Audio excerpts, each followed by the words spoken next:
ከእግዚአብሔር ጋር ጊዜ የሌለው ሰው እግዚአብሔርም ከሱ ጋር ጊዜ የለው። ለእግዚአብሔር ጊዜ ከሌላችሁ እግዚአብሔርም ለእናንተ ጊዜ አይሰጥም። ለእግዚአብሔር እንዴት ጊዜ ታጣላችሁ? እኔ እኮ ይገርመኛል። እግዚአብሔር የቲክቶክን ሩብ ይደርሰዋል ዛሬ? እስኪ ንገሩኝ፣ ይደርሰዋል?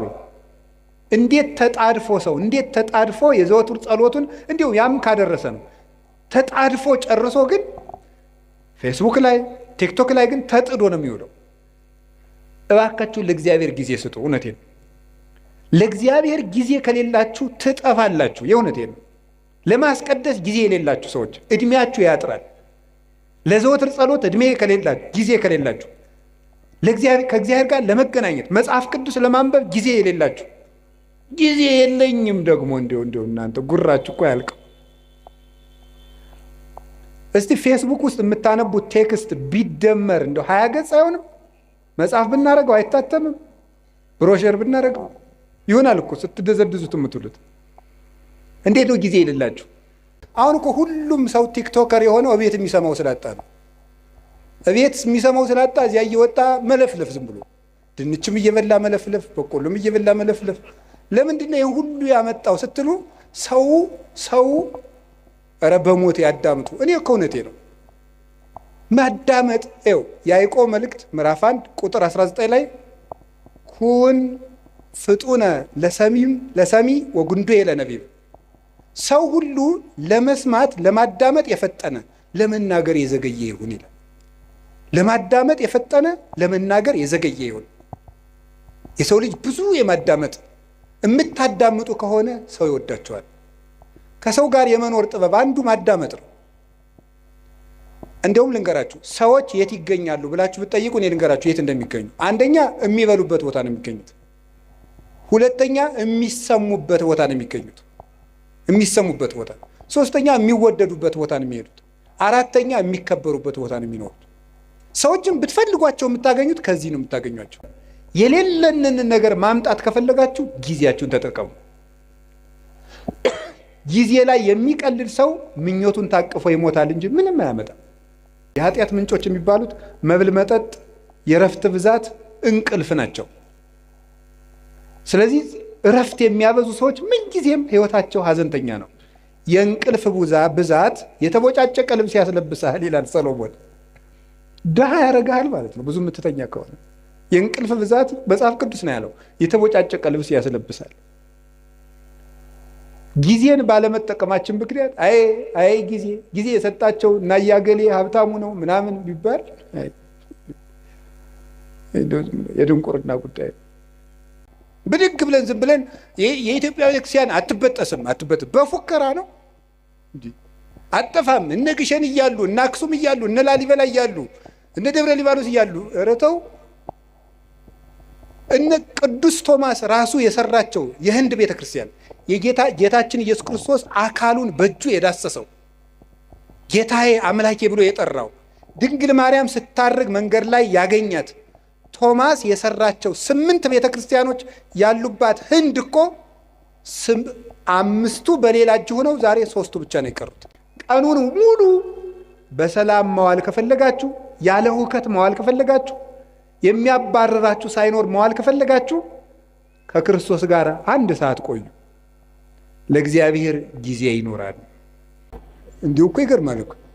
ለምን አታነቡም? ቁጭ ብላችሁ ዝም ብሎ ወሬ ስትጠቀጥቁ ከምትሉ ቁጭ ብላችሁ እስኪ አንብቡ። እውነቴን እኮ ነው የምነግራችሁ። ተግባር እኮ የሐሳብ ልጅ ነው።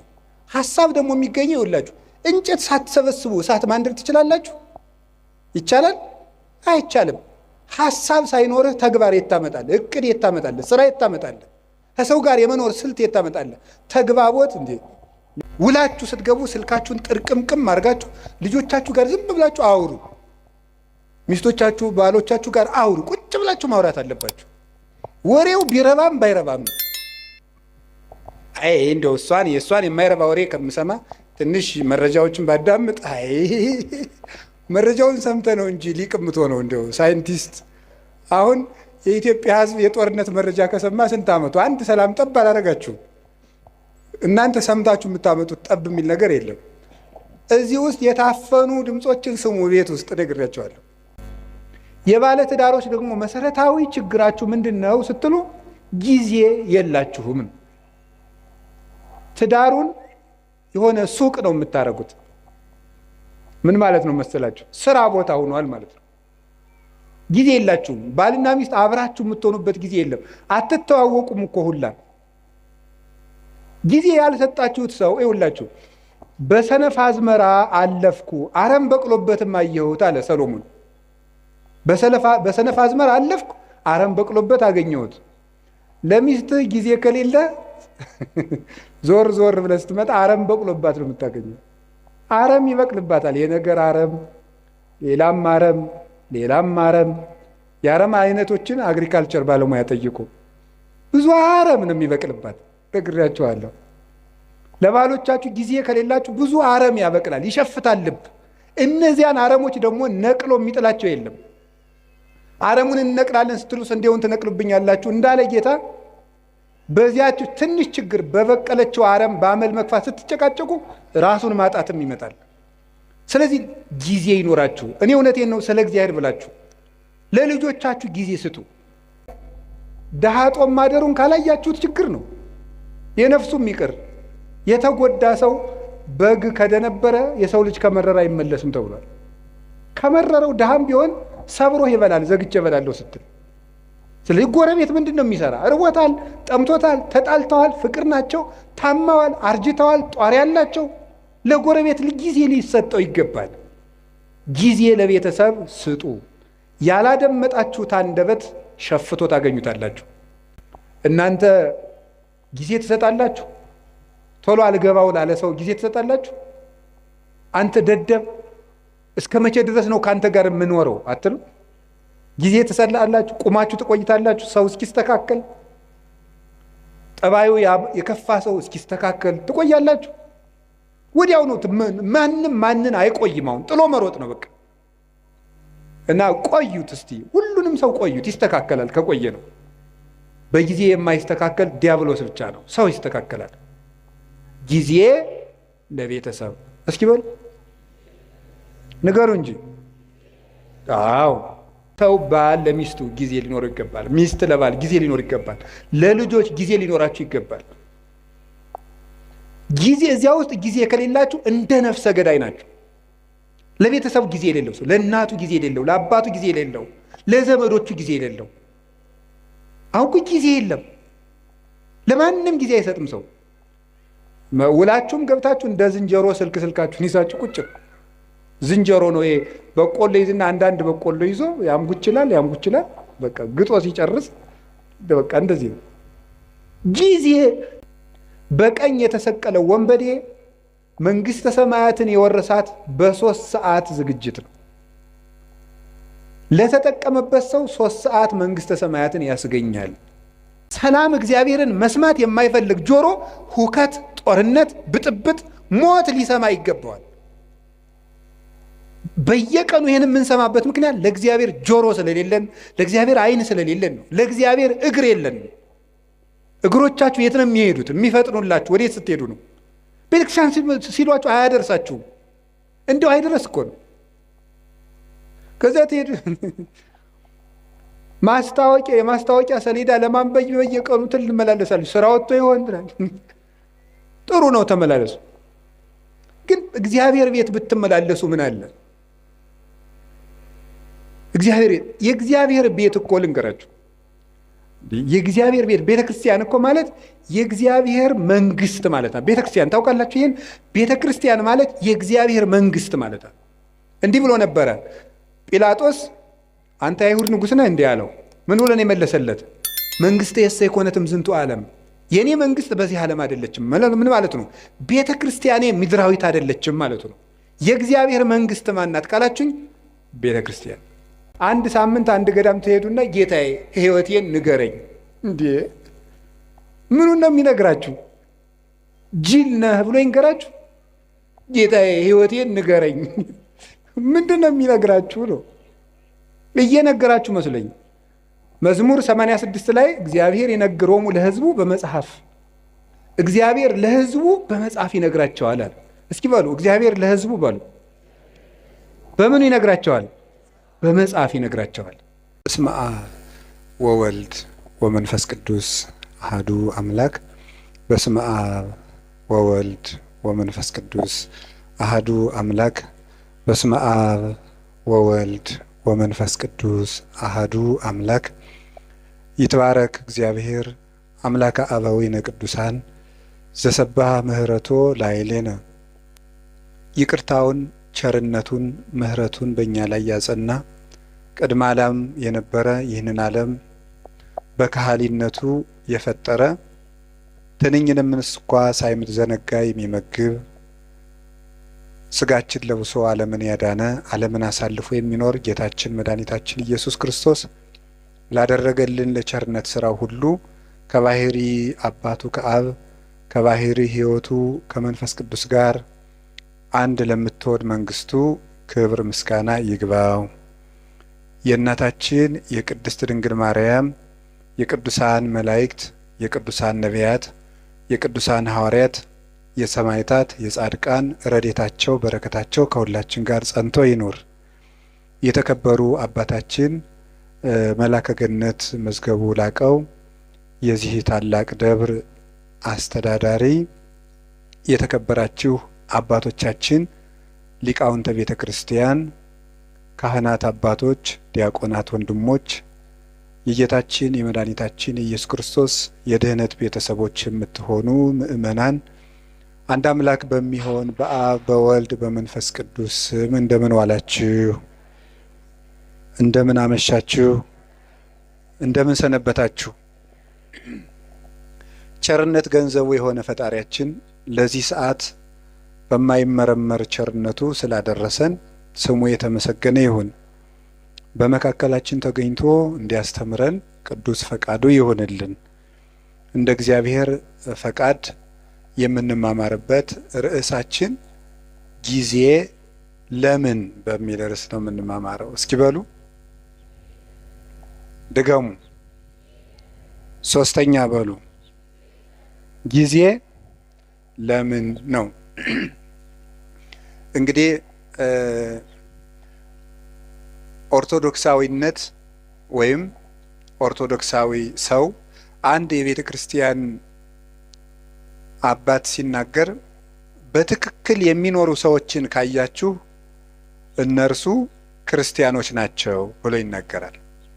በትክክል የሚኖሩ ሰዎችን ካያችሁ እነርሱ ክርስቲያኖች ናቸው። ክርስቲያኖች እውነትን የሚያምኑ ናቸው። እውነት ነፃ ያወጣል።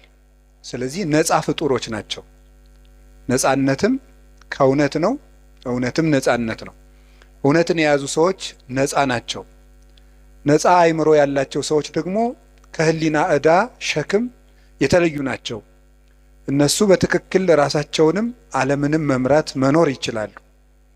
እና ክርስቲያንነት ማለት በትክክል መኖር ነው። ክርስቲያንነት በትክክል መኖር ከሆነ ስለ እያንዳንዱ ነገር እንዴት እንደምናደርገው ማወቅ አለብን። ክርስቲያኖች አንድ ነገር እጃቸው ሲገባ ምን ሊያደርጉት እንደሚገባ የሚያውቁ ናቸው። ለምሳሌ ሕፃናት አንድ ነገር እጃቸው ላይ ቢገባ ምን እንደሚያደርጉት አያውቁም። በብዙ ልፋት የተገኘ ተቆፍሮ የተገኘ ወርቅ ወይም ዕንቁ ወስዳችሁ እጃቸው ላይ ብታስቀምጡ ወይ ይጫወቱበታል፣ ወይ ይወረውሩታል፣ ወይም ደግሞ ጭቃ ውስጥ ሊጥሉት ይችላሉ። ስለዚህ እንደዚያ እንዳይሆን የበሰለ ሰው ምልክቱ እጁ ላይ ያለውን ነገር ምን እንደሚያደርገው ማወቅ ነው። የተናቀውን አያከብርም፣ የከበረውንም አይንቅም ማለት ነው። መልካሙን ክፉ አይልም፣ ክፉውን መልካም አይልም። ነቢዩ ኢሳይያስ እንደነገረን አሌ ሎሙ ለለ ይብልዎ ለእኩይ ሰናየ ወለሰናይኒ እኩየ። መልካሙን ክፉ ክፉውን መልካም ለሚሉ ሰዎች ወዮላቸው ይላል። መልካሙን ክፉ ክፉውን መልካም ለሚሉ ወይም የተዋረደውን የሚያከብሩ የተከበረውን የሚያዋርዱ። ያው ሰው ህሊናው ሲንሸዋረር አጥርቶ ማየት ሳይቻለው ሲቀር የከበረው ነገር ዝቅ ብሎ ይታየዋል፣ ዝቅ ያለው ነገር ደግሞ ትልቅ ሆኖ ይታየዋል። ስለዚህ የታነቀውን እያደነቀ ድንቅ የሆነውን ደግሞ እየናቀ ከሱም እየራቀ ይቀጥላል እና ክርስቲያኖች ለሁሉም ነገር ቁመናም እውነትም ምልከታም ሊኖረን ይገባል። አንዱ ልናውቀው ስትኖሩ ሰውነት ለኔ ምንድነው ማለት አለብን። ዓለም ለኔ ምንድናት? ለምሳሌ ለሌሎች ሰዎች ዓለም መጨረሻቸው ናት። ዓለም መጨረሻዬ ነው ብሎ ያሰበ ሰው ሁሉንም ነገር በዚህ ዓለም ኑሬ ልፍጀው የሰማዩን ማናየ ይላል። ዓለም ለኛ መሻገሪያችን ናት ብሎ ያሰበ ሰው ደግሞ ዓለምን ተጠቅሞባት ይሄዳል። ገንዘብ ለኔ ምንድነው ማለት አለብን። ሰው ለኔ ምንድነው? መቼስ ሰው እንስሳ ነው ብሎ ያሰበ ሰው ለሰው ክብር ይኖረዋል ብለን ማሰብ አንችልም። እንደዚህ ያለ ሰው ደግሞ ሰው እንስሳ ነው ብሎ መነሻ ያደረገ ሰው የሰው መወለድም አይደንቀውም፣ መሞትም አይደንቀውም። ሞተ ሲባልም እንደ ቀላል ነገር ዕቃ እንደተሰበረ ያልፈዋል ማለት ነው እና ነገሮችን የምንወድቅባቸውም የምንሻገርባቸው ምክንያት ለነገሮቹ ካለን አተያይ የሚመነጭ ነው እና ትምህርት የሚያስፈልገው ኦርቶዶክሳዊ እይታ እንዲኖረን ነው፣ የጠራ አይን እንዲኖረን ነው። ዛሬ በዚህ ርዕስ በዚህ ቦታ እንድንማማር የፈለግኩት ጊዜ ለኦርቶዶክሳውያን ምንድን ነው የሚለውን ነው። ለኦርቶዶክሳውያን ለእኛ ለክርስቲያኖች ጊዜ ምንድን ነው ነው ጊዜ እንዴት ነው? እግዚአብሔር በምድር ላይ ከሰጠን በጣም ትልቁ ስጦታ ጊዜ ነው። እግዚአብሔር ማንም ሊሰጠን የማይችለው እግዚአብሔር የሰጠን እድል ጊዜ ነው። እንደው ይገርማችኋል፣ ግን ሰው ይሄንን ትኩረት ሰጥቶት አያውቅም። ሀብት የማይመስሉ ብዙ ነገሮች አሉ የማናስተውላቸው። ለምሳሌ እንደው የገጠሩ ሰውም ይተርታል። ጤና ሀብት አይመስልም ይላል፣ ውሃ ገንዘብ አይመስልም ይላል። የጤና ሀብትነት ለሰው አይረዳውም። ብዙ ጊዜ የውሃ ሀብትነት አይረዳውም። የአየር የኦክሲጅን ሀብትነት አንረዳውም። ኦክሲጅንን ሰዎች የሚያዙበት ቢሆን ኑሮ ለስንት ቀን መቆየት እንደምትችሉ አስባችኋል? ኦክሲጅን በሆኑ ሰዎች እጅ ቢሆን ኑሮ ሁላችን ገለውን አናድርም ብላችሁ ነው? እነዚያ ሰዎች እነገሌ ናቸው እንዳትሉ ወስዳችሁ አታነካኩኝ ነው ያልኩኝ። በሰዎች እጅ ቢሆን ኑሮ ነው ያልኩት። በሰው እጅ ቢሆን ኑሮ አየር ስንት ቀን ነው የምንሰነብተው? ዛሬን ራሱ ማደር እንችላለን? አንችልም። የውጩን ይቅርና በዚህ ያለውን በህዋ ላይ የተለቀቀውን ኦክሲጅን ይቅርና ያንተን አየር እንዳታስወጣ ብንባልስ? አይቻልም ብንባል እናድራለን? የራሳችን አየር እንዳይወጣ ብንከለከል መኖር እንችላለን? አንችልም። የአካል ክፍሎቻችንን ስጦታነት አስተውለን አናውቅም። እግዚአብሔር የሰጠንን ነገር ሰዎች ሊያደርጉልን የማይችሉ እንዲሁ እግዚአብሔር ምን አደረገልኝ እንላለን እንጂ እግዚአብሔር አንድ ቀን ጣፊያን ራሱ ስራ እንድታቆም ቢያደርጋት መኖር እንችላለን?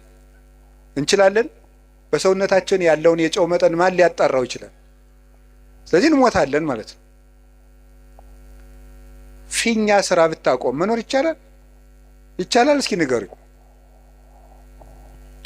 ሌላ የባሰ ነገር ሰው የሚጸዳዳበት የአካል ክፍል ቢዘጋ መኖር ይችላላችሁ?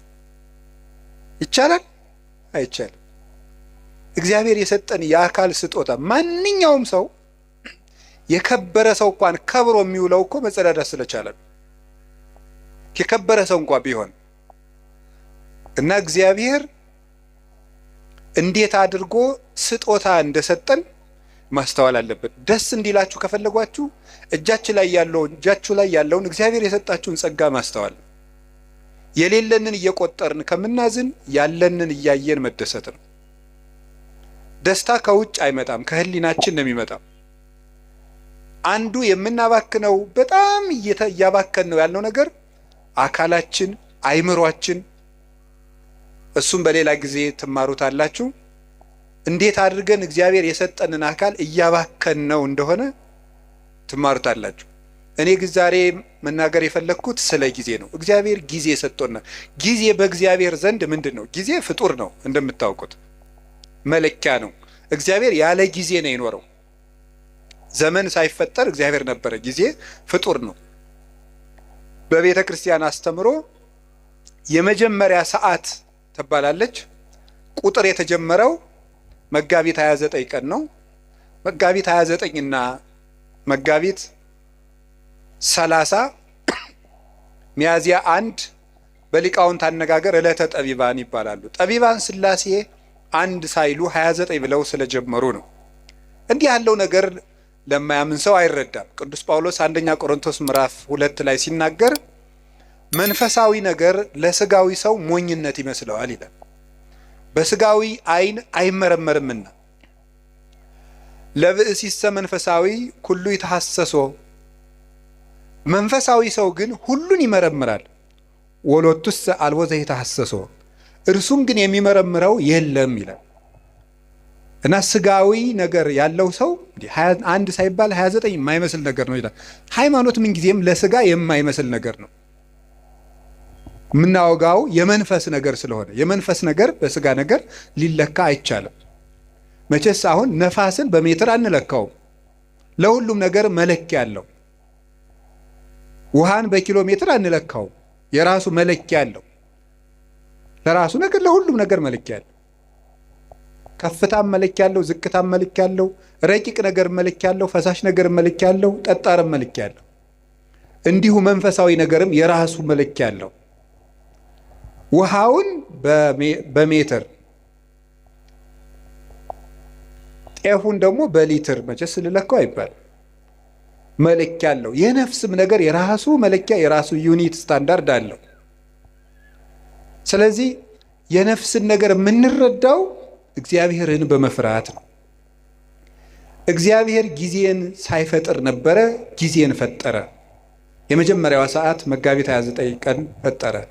ጊዜ በጊዜ ምን እንደተደረገ አስተውሉ። በጊዜ ከተደረጉ ነገሮች አንዱ እግዚአብሔር በጊዜ ይሄንን ዓለም ፈጥሮታል። ይሄንን ዓለም ፈጠረ።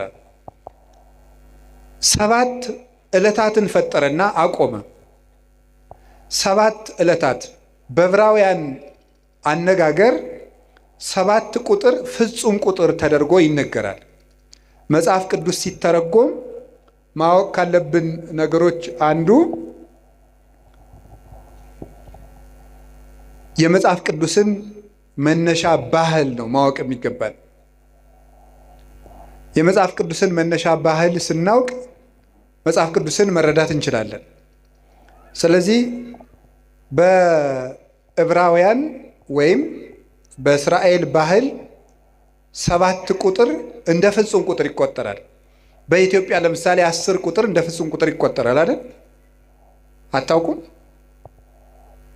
ለምሳሌ የሆነ ሰው 10 ጊዜ አጨቅጭቀኝ ይላል። እናንተ ግን 3 ጊዜ ብቻ ሊሆን ይችላል ያላችሁት። ለምንድን ነው 10 ጊዜ የሚለው? ጭራሽ ማለት ነው፣ ፍጹም ማለት ነው። ምን 30 ጊዜ ጨቀጭቀኝ ያላያ ይላል። ነገርከኝ እኮ ይላል። ብፁዕ አባታችን መጥተዋል። ከመቀመጣችን ተነስተን እንቀበልና እሺ፣ በረከታቸው ይድረሰን። ሁላችሁም ተባርካችኋል። ባላችሁበት ቁጭ በሉ። እኔም ተሳልሜ ብመጣ ትፈቅዳላችሁ አይደል?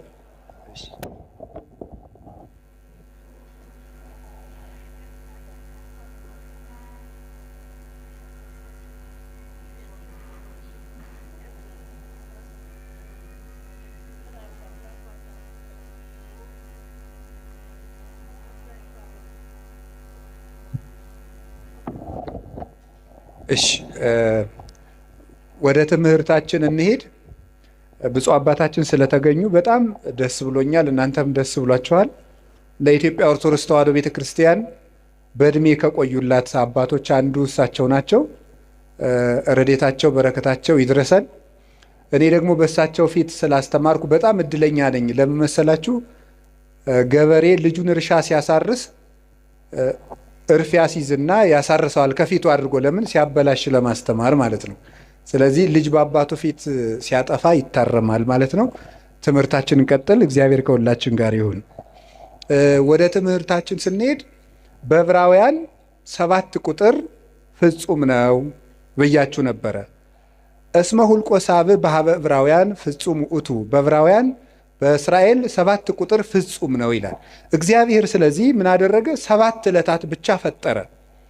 ለምንድን ነው እግዚአብሔር 7 ዕለት ብቻ የፈጠረው ስትሉ 7ቱ ቀኖች ፍጹም ናቸው ለማለት ነው። 7 ብቻ። ለምን 8 ቀን አይፈጥርም እግዚአብሔር? ወይስ ዝቅ ብሎ 6 ቀን ቢያደርገው ምን አለ? የዓመቱን መለኪያ 7 ቀን ያደረገው ለምን ይመስላችኋል? 7ቱም ዕለታት ፍጹም ናቸው ይላል። እንዲያውም ልንገራችሁ፣ የዚህ ዓለም ዋና ምሰሶዎች 7 ዕለታት ናቸው። በመጽሐፈ ምሳሌ ምዕራፍ 9 ከቁጥር 1 ጀምሮ እንዲህ ይላል፣ ጥበብ ሐነጸት ቤተ ወአቀመት ላቲ 7 አዕማደ። ጥበብ ቤቷን ሰራች 7 ምሰሶዎችንም አቆመች ይላል።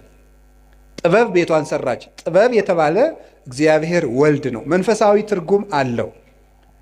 የዛሬው ዓላማችን ግን እሱ አይደለም። ጥበብ ወልድ ይችን ዓለም ፈጠረች፣ 7 ምሰሶ አቆመች ማለት 7 ዕለታትን ፈጠረች ማለት ነው።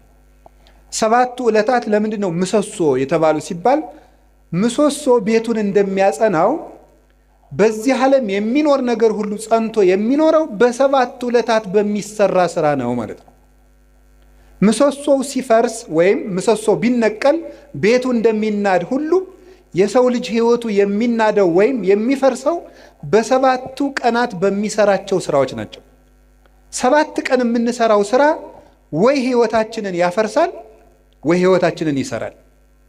ምሰሶዎቹ በትክክል የቆሙለት ቤት እንደማይፈርሰው 7ቱን ዕለታት እንዴት መጠቀም እንደሚችል የሚያውቅ ሰው የጸና ቤት ይኖረዋል። የልብ ቤት፣ የአእምሮ ቤት፣ የስጋ ቤት፣ የነፍስ ቤት ይኖረዋል ማለት ነው። ስለዚህ ዕለታትን ከመጠቀም ነው። እንኳን እኛ እግዚአብሔር ራሱ ቀን ተጠቅሞ ነው ስራ የሰራ። ቀንን የማይጠቀም ሰው ምንም ማድረግ አይችልም። እግዚአብሔር 6 ቀን ነው ይህን ዓለም የፈጠረው። አይገርማችሁ? በ6 ቀን ዓለምን ፈጠረ። ምን ማለቱ ይመስላችኋል? ኋላ ያን 6 ቀን ደግሞ ለእኛ ሰጠን። የሰጠኋችሁ 6 ቀን እኔ ዓለምን የፈጠርኩበት ነው። እናንተ የምትቀልዱበት እሁድ 4 ባህሪያት የተፈጠሩበት ነው። መሬት፣ ውሃ፣ ነፋስ፣ እሳት፣ 4ቱ ባህሪያት፣ 7 ሰማያት፣ መላእክት፣ ብርሃን፣ 8 ፍጥረታትን ያከናወንኩበት ቀን ነው። እናንተ የምትቀልዱበት ሰኞ ይሄን የምታዩትን ጠፈር የዘረጋውበት ቀን ነው። እናንተ የምትቀልዱበት ማክሰኞ በምድር ላይ ያሉ እጽዋትን ሁሉ የፈጠርኩበት ቀን ነው። እናንተ እንደዋዛ የምትገፉት ረቡዕ በዚህ ዓለም የሚያሸበርቁ ፀሐይ፣ ጨረቃ፣ ከዋክብትን ያበራሁበት ቀን ነው። እናንተ በስንፍና የምትሸኙት ሐሙስ በባህር ውስጥ ያሉ አዞ፣ ጉማሬ፣ ሌሎችን አሳ አንበሪዎችን፣ በክንፍ የሚበሩትን፣ በእግራቸው የሚሽከረከሩትን፣ በክንፋቸው የሚበሩትን ሁሉ ያስገኘውበት ቀን ነው። እናንተ በዋዛ በፈዛዛ የምታሳልፉት ዓርብ በአርአያዬ በአምሳሌ ሰውን የፈጠርኩበት ቀን ነው ማለቱ ነበረ። ሰኞ፣ ማክሰኞ፣ ረቡዕ እንደዋዛ ሲያልፉ እነዚህ ትዝ ብሏቸው ያውቃል? እነዚህ ሁሉ ዓለማት 20 ዓለም ነው ያለው። አሁን እኛ ከ20 ዓለማት የምንኖረው በአንዷ በዳረጎቷ በጫፏ በዚች ምድር ነው። እግዚአብሔር የፈጠረው 20 ዓለም ነው። ከ20ኛው በዚች ዓለም የምናየው ነገር ሁሉ እንኳን ተመርምሮ አይዘለቅም። ሕሊና ራሱ ይደክማል ቢያስብ። እንኳንስ ሌላውን ያንን ሰው ተፈጥሮ እንኳን ብታዩት ሊገባና አይችልም። እንደዚህ ያሉ ድንቅ ነገሮች የተደረጉት በ6 ቀን። የጊዜን ጥቅም አያችሁት? በ7ኛው ቀን እግዚአብሔር አረፈ። ምን ማለት ይመስላችኋል? እግዚአብሔር 6 ቀን ሰራና አረፈ።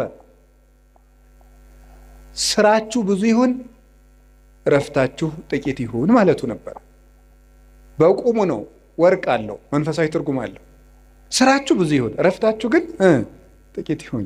ይኸውላችሁ በዚህ ዓለም ላይ ብዙ ሰዎች የሚቸገሩበት ምክንያት ደስታን ፍለጋ ነው። ደስታ ደግሞ ከመስራት የሚመጣ ነው እንጂ ከማረፍ የሚመጣ አይደለም። ሐዘን ከየት ይወለዳል ካላችሁኝ ከረፍት ብዛት ነው። የኃጢአት ምንጮች የሚባሉት መብል፣ መጠጥ፣ የረፍት ብዛት፣ እንቅልፍ ናቸው። ስለዚህ እረፍት የሚያበዙ ሰዎች ምንጊዜም ህይወታቸው ሐዘንተኛ ነው። የእንቅልፍ ብዛት የተቦጫጨቀ ልብስ ያስለብሳል ይላል ሰሎሞን። ድሃ ያደርግሃል ማለት ነው ብዙ የምትተኛ ከሆነ። የእንቅልፍ ብዛት መጽሐፍ ቅዱስ ነው ያለው፣ የተቦጫጨቀ ልብስ ያስለብሳል። ጊዜን ባለመጠቀማችን ምክንያት አይ ጊዜ የሰጣቸው እና ያገሌ ሀብታሙ ነው ምናምን ቢባል የድንቁርና ጉዳይ። በጊዜ ያለመጠቀማችን እንዴት እንደሚጎዳን ተመልከቱ። እስቲ ርዕሳችን ምንድን ነው? እስቲ በሉ ምን አላችሁኝ? ጊዜ ለምን? እግዚአብሔር በጊዜ ዓለምን ምን አደረገበት አልኳችሁ? ፈጠረ። ዓለምን አጸናበት። ጊዜ ምሰሶ ነው። ጊዜ መፍጠሪያ ነው። የሌለን ነገር ማምጫ ነው። ጊዜውን የሚጠቀም ሰው የሌለ ነገር ያመጣል። እግዚአብሔር በጊዜ የሌለን ነገር አመጣ። ሰማይ አልነበረ፣ ምድር አልነበረ። የሌለንን ነገር ማምጣት ከፈለጋችሁ ጊዜያችሁን ተጠቀሙ።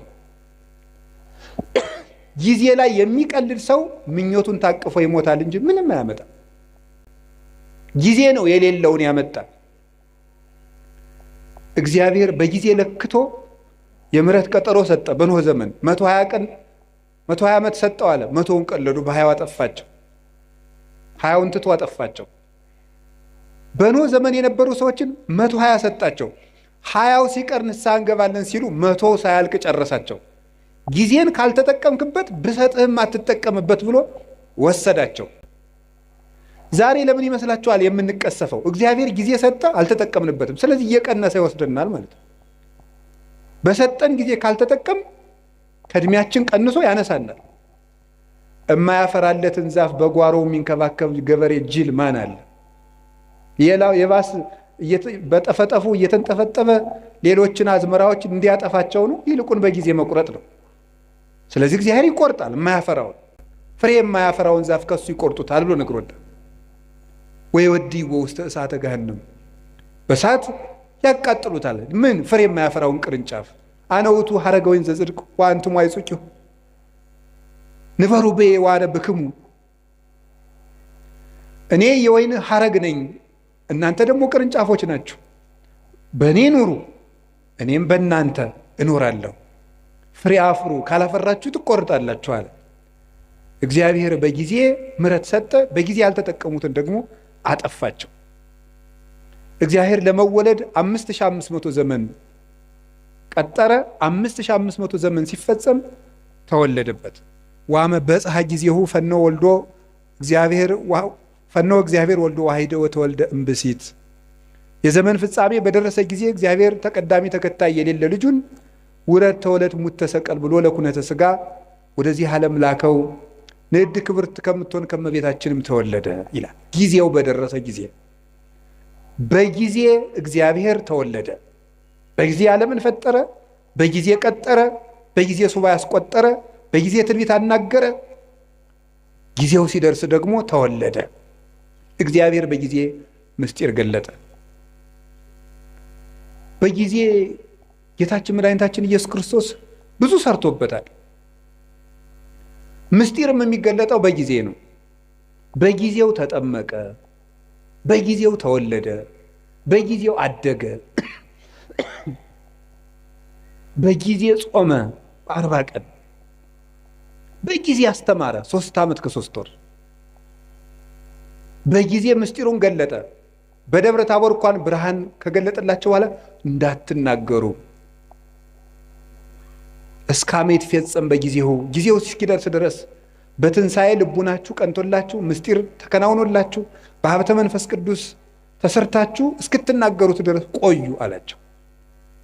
በጊዜ የሚነገር አለ፣ በጊዜ የማይነገር አለ።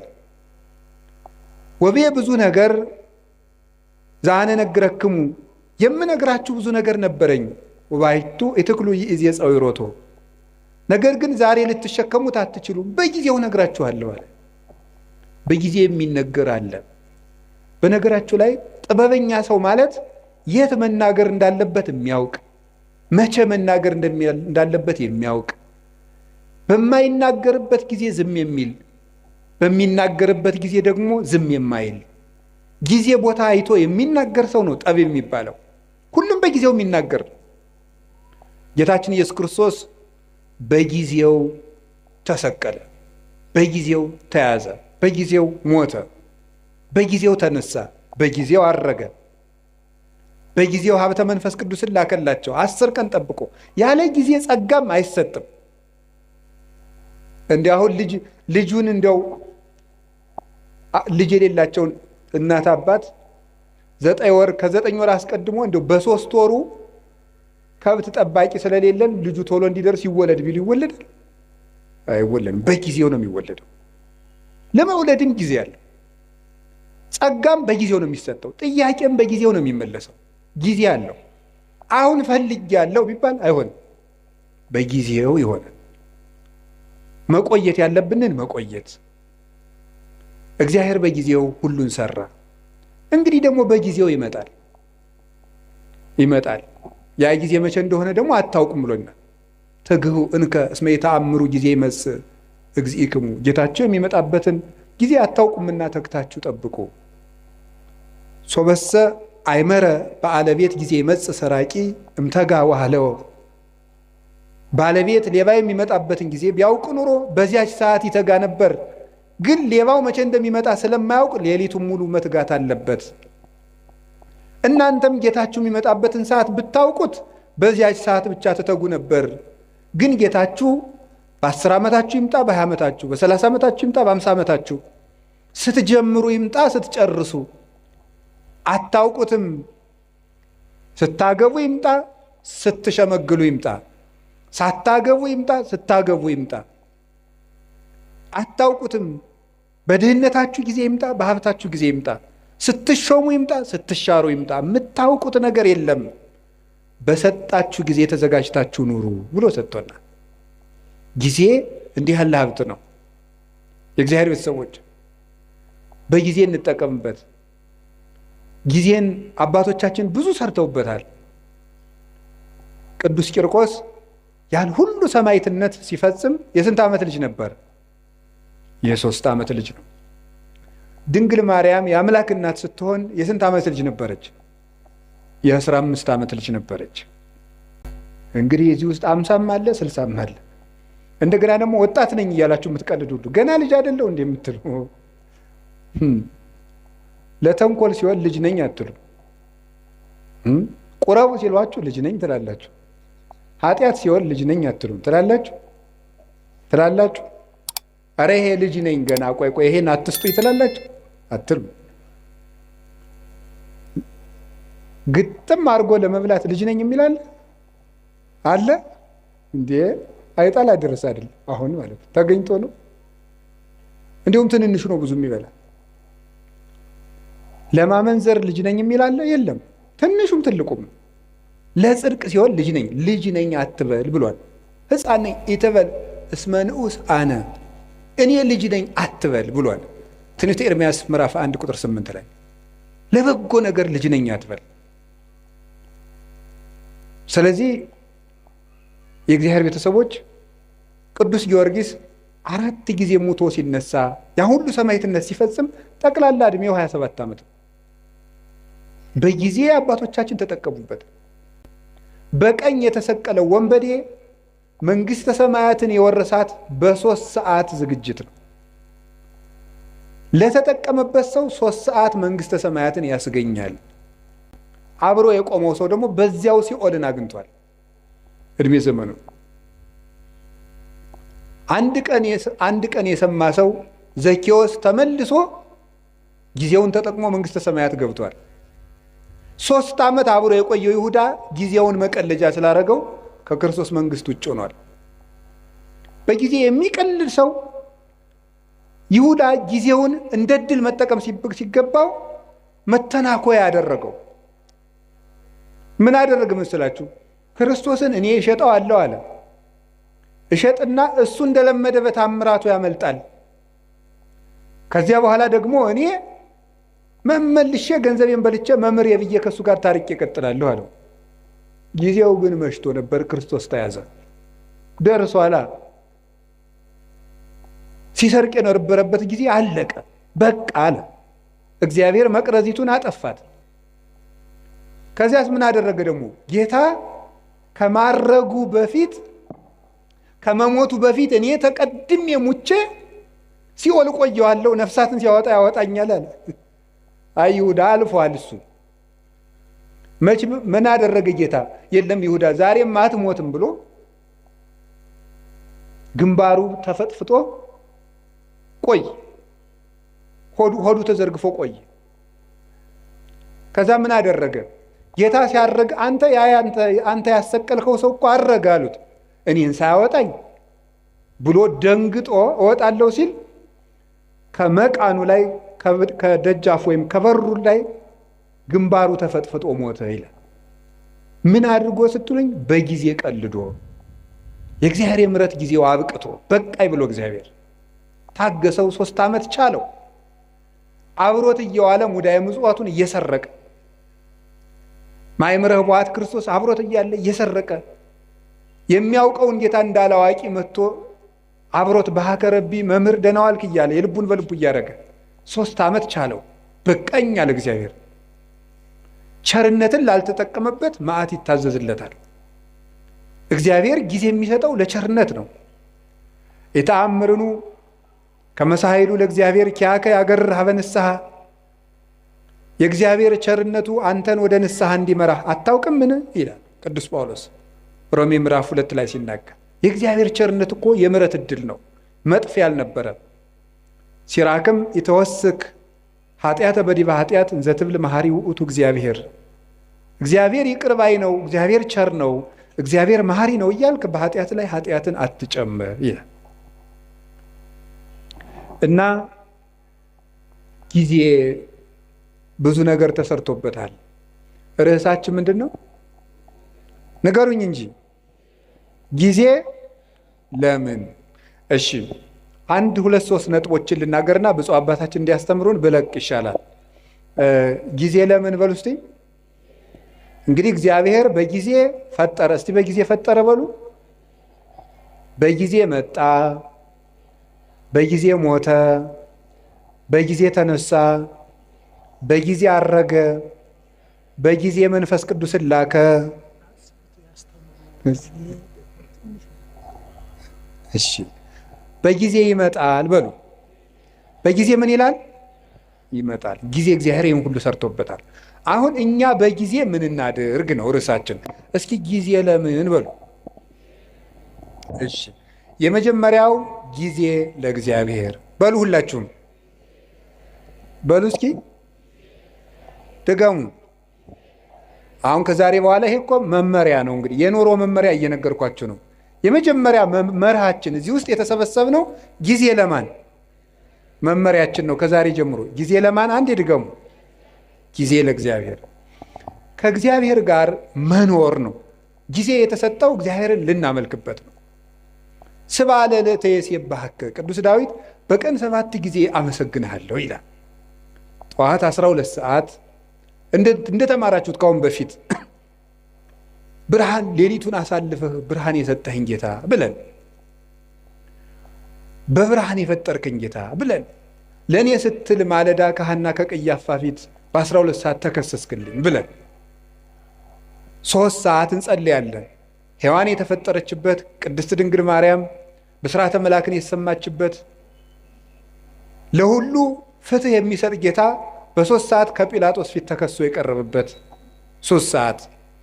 6 ሰዓት አዳም የተሳሳተበት፣ የሰው ልጅ አእምሮ የሚደክምበት፣ ደህና ሲጫወት የቆየው ሰውዬ 6 ሰዓት ላይ ማዛጋት ይጀምራል። 6 ሰዓት አጋንንት የሚሰለጥኑበት፣ ሰው የሚደክምበት ጊዜ ነው። አዳምም የሳተበት ጊዜ ነው። 6 ሰዓት ደግሞ እግዚአ ኩሉ ክርስቶስ የተሰቀለበት ሰዓት ነው። በዚያ ሰዓት አንዲት አቡነ ዘበሰማያት እንኳን መድከም። 9 ሰዓት ጸሎት የሚያርግበት፣ መስዋዕት የሚያርግበት፣ ጌታ ነፍሱን ከስጋው የለየበት፣ ለእኔም ጥሩ አሟሟት ስጠኝ ለማለት ለእኛ ሲል መራራ ሐሞት የጠጣበት፣ ጎኑን ተወግቶ ማየገቦ ያፈሰሰበት፣ 11 ሰዓት የተቀበረበት፣ ነፍሳትን ከሲኦል ያወጣበት ሰዓት። እግዚአብሔር አዳምን ፍለጋ የመጣበት እግዚአብሔር በ11 ሰዓት ነው አዳም ወዴት ነህ እያለ የበለስ ቅጠል ያገለደውን መሆን አዳም ፍለጋ በገነት ዛፍ መሃል የመጣው 11 ሰዓት የቀን ፍጻሜ ነው፣ በዘመን ፍጻሜ መጥቻ አድንሃለሁ እያለው ነው። ስለዚህ በ11 ሰዓት ጌታዬ ሆይ እኔንም ፈልገኝ ብሎ መጸለይ ይፈልግ። እኔም ጫካ ውስጥ ነኝ ፈልገኝ ብልም ማታ ምሽት ሰዓት የመጣውን ግርማ ሌሊት በሰላም አሳድረኝ፣ ለእኔ ስትል በምሽት 3 ሰዓት እንደ ወንበዴ ታሰርክልኝ ብሎ ማታ መጸለይ ይገባል። ቀኑን ሁሉ ለእግዚአብሔር መስጠት። ከእግዚአብሔር ጋር ጊዜ የሌለው ሰው እግዚአብሔርም ከሱ ጋር ጊዜ የለው። ለእግዚአብሔር ጊዜ ከሌላችሁ እግዚአብሔርም ለእናንተ ጊዜ አይሰጥም። እንዴ ለእግዚአብሔር እንዴት ጊዜ ታጣላችሁ? እኔ እኮ ይገርመኛል። እግዚአብሔር የቲክቶክን ሩብ ይደርሰዋል ዛሬ? እስኪ ንገሩኝ፣ ይደርሰዋል ወይ? እንዴት ተጣድፎ ሰው እንዴት ተጣድፎ የዘወትር ጸሎቱን እንዲሁ ያም ካደረሰ ነው ተጣድፎ ጨርሶ፣ ግን ፌስቡክ ላይ ቲክቶክ ላይ ግን ተጥዶ ነው የሚውለው። እባካችሁ ለእግዚአብሔር ጊዜ ስጡ። እውነቴን ለእግዚአብሔር ጊዜ ከሌላችሁ ትጠፋላችሁ። የእውነቴን ለማስቀደስ ጊዜ የሌላችሁ ሰዎች እድሜያችሁ ያጥራል። ለዘወትር ጸሎት እድሜ ከሌላችሁ ጊዜ ከሌላችሁ ከእግዚአብሔር ጋር ለመገናኘት መጽሐፍ ቅዱስ ለማንበብ ጊዜ የሌላችሁ ጊዜ የለኝም ደግሞ እንዲሁ እናንተ ጉራችሁ እኮ ያልቀው። እስቲ ፌስቡክ ውስጥ የምታነቡት ቴክስት ቢደመር እንደው 20 ገጽ አይሆንም? መጽሐፍ ብናረገው አይታተምም? ብሮሸር ብናረገው ይሆናል እኮ ስትደዘድዙት የምትሉት። እንዴት ነው ጊዜ የሌላችሁ? ወእግዚአብሔር ይነግሮሙ ለሕዝቡ መጽሐፍ አንድ ከዛ እናንተ የሚመስላችሁ አንድ ሳምንት አንድ ገዳም ትሄዱና ጌታዬ ሕይወቴን ንገረኝ። እንዴ ምኑን ነው የሚነግራችሁ? ጅል ነህ ብሎ ይንገራችሁ? ጌታዬ ሕይወቴን ንገረኝ ምንድን ነው የሚነግራችሁ ነው? እየነገራችሁ መስለኝ። መዝሙር 86 ላይ እግዚአብሔር ይነግሮሙ ለሕዝቡ በመጽሐፍ እግዚአብሔር ለሕዝቡ በመጽሐፍ ይነግራቸዋል አለ። እስኪ በሉ እግዚአብሔር ለሕዝቡ በሉ። በምኑ ይነግራቸዋል? በመጽሐፍ ይነግራቸዋል። መጽሐፍ ማለት እግዚአብሔር ለእኛ የሚናገርበት ነው። ጸሎት ማለት ጸሎት ብሂል ተናግሮ ምስለ እግዚአብሔር፣ ጸሎት ከእግዚአብሔር ጋር መነጋገር ነው ይላል። ጸሎት ከእግዚአብሔር ጋር መነጋገር ነው። መጽሐፍ ማንበብ ደግሞ እግዚአብሔር ለእኛ የሚነግርበት ሰን ነው። አጸም ዘይነብበን እግዚአብሔር አምላኬ እስመ ውእቱ ይነብብ ሰላም ለሕዝቡ። ፈጣሪ እግዚአብሔር የሚናገረኝን እሰማለሁ፣ እርሱ ለሕዝቡ ፍቅር አንድነትን ይናገራልና ይላል ቅዱስ ዳዊት። እግዚአብሔርን ለመስማት ጆሮ የሌለው መጽሐፍ ቅዱስ ለማንበብ በቀን 5 ደቂቃ የሌለው ሰው በየቀኑ ሁከት ሊሰማ ይገባዋል። እንዲህ ያለ ጆሮ ይነቀላል። ነቢየ ያነስለክሙ ማኅበይክሙ ዘከማየ፣ እንደኔ ያለ ነቢይ ያስነሳላችኋል አለ ሙሴ ሲናገር ክርስቶስን ነው። እሱ ቀይ ባህር እንዳሻገረ ጌታ ገሃነምን ያሻግሯልና ብዙ ንጽጽር አለው። ወለቱ ስምዕዎ፣ እሱን ስሙት። ወኩላ ነፍስ እንተ የተሰማው ለውእቱ ነቢይ ትሰሮም ሕዝባ፣ ያንን ነቢይ የማትሰማ ጆሮ ግን ከወገኖቿ ተለይታ ትጥፋ ይል። ያን ነቢይ የማትሰማ ማለት ክርስቶስን የማይሰማ ጆሮ ይነቀላል። ሰላም እግዚአብሔርን መስማት የማይፈልግ ጆሮ ሁከት፣ ጦርነት፣ ብጥብጥ፣ ሞት ሊሰማ ይገባዋል። በየቀኑ ይህን የምንሰማበት ምክንያት ለእግዚአብሔር ጆሮ ስለሌለን፣ ለእግዚአብሔር ዓይን ስለሌለን ነው። ለእግዚአብሔር እግር የለን። እግሮቻችሁ የት ነው የሚሄዱት? የሚፈጥኑላችሁ ወዴት ስትሄዱ ነው? ቤተክርስቲያን ሲሏችሁ አያደርሳችሁም። እንዲሁ አይደረስ እኮ ነው። ከዚያ ትሄዱ የማስታወቂያ ሰሌዳ ለማንበብ በየቀኑ ትመላለሳለች። ስራ ወጥቶ ይሆን ጥሩ ነው፣ ተመላለሱ። ግን እግዚአብሔር ቤት ብትመላለሱ ምን አለ? የእግዚአብሔር ቤት እኮ ልንገራችሁ፣ የእግዚአብሔር ቤት ቤተክርስቲያን እኮ ማለት የእግዚአብሔር መንግስት ማለት ነው። ቤተክርስቲያን ታውቃላችሁ? ይህን ቤተክርስቲያን ማለት የእግዚአብሔር መንግስት ማለት ነው። እንዲህ ብሎ ነበረ ጲላጦስ፣ አንተ አይሁድ ንጉሥ ነህ እንዲህ አለው። ምን ብሎ ነው የመለሰለት? መንግስት የሰይኮነትም ዝንቱ ዓለም፣ የኔ መንግስት በዚህ ዓለም አይደለችም። ምን ማለት ነው? ቤተ ክርስቲያኔ ምድራዊት አይደለችም ማለት ነው። የእግዚአብሔር መንግስት ማናት ካላችሁኝ፣ ቤተ ክርስቲያን አንድ ሰው አሜሪካ ከመሄዱ በፊት አሜሪካ ኤምባሲ መሄድ አለበት። አንድ ሰው መንግስተ ሰማያት ውስጥ ከመግባቱ በፊት ከእግዚአብሔር ኤምባሲ ቤተክርስቲያን መግባት አለበት። ቤተክርስቲያን ውስጥ የማይገባ ሰው የሰማይ ዜግነት የለውም። አንድ ሰው ከአንዲት ሀገር ኤምባሲ ውስጥ ሲገባ የዚያች ሀገር ጥበቃ ውስጥ ይገባል። ከቤተ ክርስቲያን ውስጥ የሚገባ ሰው የእግዚአብሔር እጅ ውስጥ ነው የሚገቡት። ይሄ ቤተ ክርስቲያን ውስጥ ቤተ ክርስቲያኑ ግቢ ላይ የሚታጠረው አጥር በግራ የሚመጣለ በቀኝ የሚመጣለ እዚያ እንደዚህ ብሎ በር አለው። ይሄ መግቢያው ይሄ አጥሩ ግንብ መሆኑን አታዩት። እነዚህ ምዕመናንን ተቀብለው የሚጠብቁ የእግዚአብሔር የምህረት እጆች ናቸው። ከቤተ ክርስቲያኑ ግቢ ውስጥ ስትገቡ ወደ እግዚአብሔር እቅፍ ነው የምትገቡት። እሱ በማይታጠፍ ጥበቃው ይጠብቀናል። ከዚያ በኋላ እንዲህ ያለች ነፍስ እግዚአብሔር ይርኤኒ ወአልቦ ዘያሐጣኒ፣ እግዚአብሔር ይጠብቀኛል፣ እሱ እኔን ብትደብቁኝ ፈልጎ የሚያጣበት ቦታ የለም፣ እኔንም የሚያሳጣኝ የለም። እሱ ራሱ ተናግሯል እኮ አልቦ ዘያሐይደኒ እምኔ፣ በጎቼን ከእጄ ነጥቆ የሚወስዳቸው ማንም የለም ብሏል። ከእግዚአብሔር እጅ መግባት ከፈልጋችሁ ቤተክርስቲያን መግባት፣ ለቤተ ክርስቲያን ጊዜ፣ ለመጽሐፍ ጊዜ፣ ለመጸለይ ጊዜ። አንድ ሰው ከእግዚአብሔር ጋር ያለው ጊዜ ከላላ እየጠፋ መሆኑን ማወቅ ያለበት ይሄ ነው። ምን አላቸው ጌታ የማቴዎስ ወንጌል ምዕራፍ 26 ላይ ሲናገር ትግሁ ወጸልዩ ከመ ይትባ ውስተ መንሱት አላቸው። ወደ ፈተና እንዳትገቡ ምን አላችሁ? ተግታችሁ ጸልዩ ማለት ነው።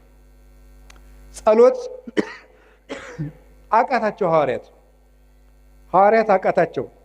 መጥቶ ሁለት ጊዜ ሁለተኛው ላይ ማያቸው ተኝተው አገኛቸው። በሁለተኛው ያላቸውን ስሙ። ስኢንክሙኑ ተጊሃ አሐተ ሰዓተ ምስሌ አላቸው። ከኔ ጋር 1 ሰዓት መቆየት አቃታችሁ አላቸው። እስኪ በሉ ከኔ ጋር በሉ 1 ሰዓት መቆየት አቃታችሁ?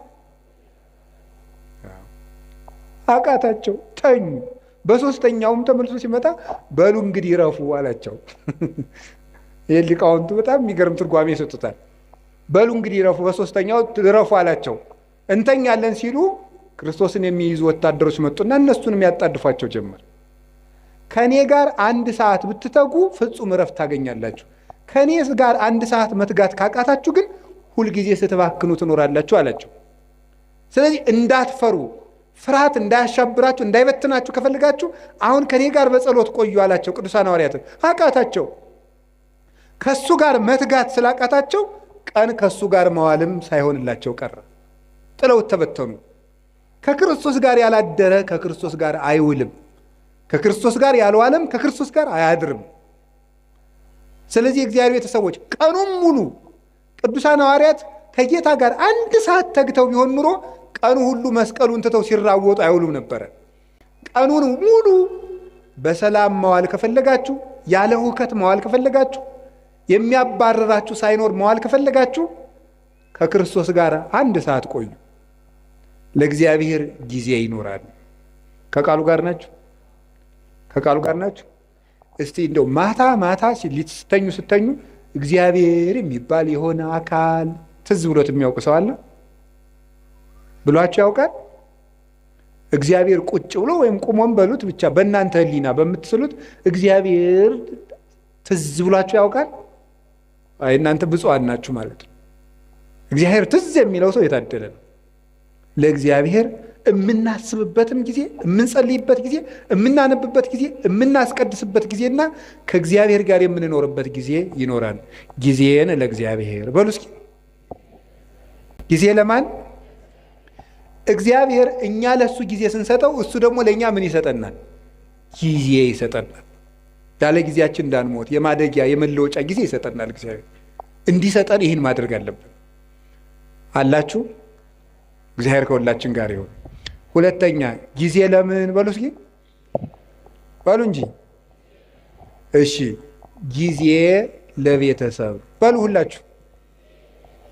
ጊዜ ለማን? ለቤተሰብ። ቤተሰብ ክርስቲያንነት ወይም ኦርቶዶክሳዊነት ህብረታዊነት ነው፣ አንድነት ነው ክርስቲያንነት ማለት።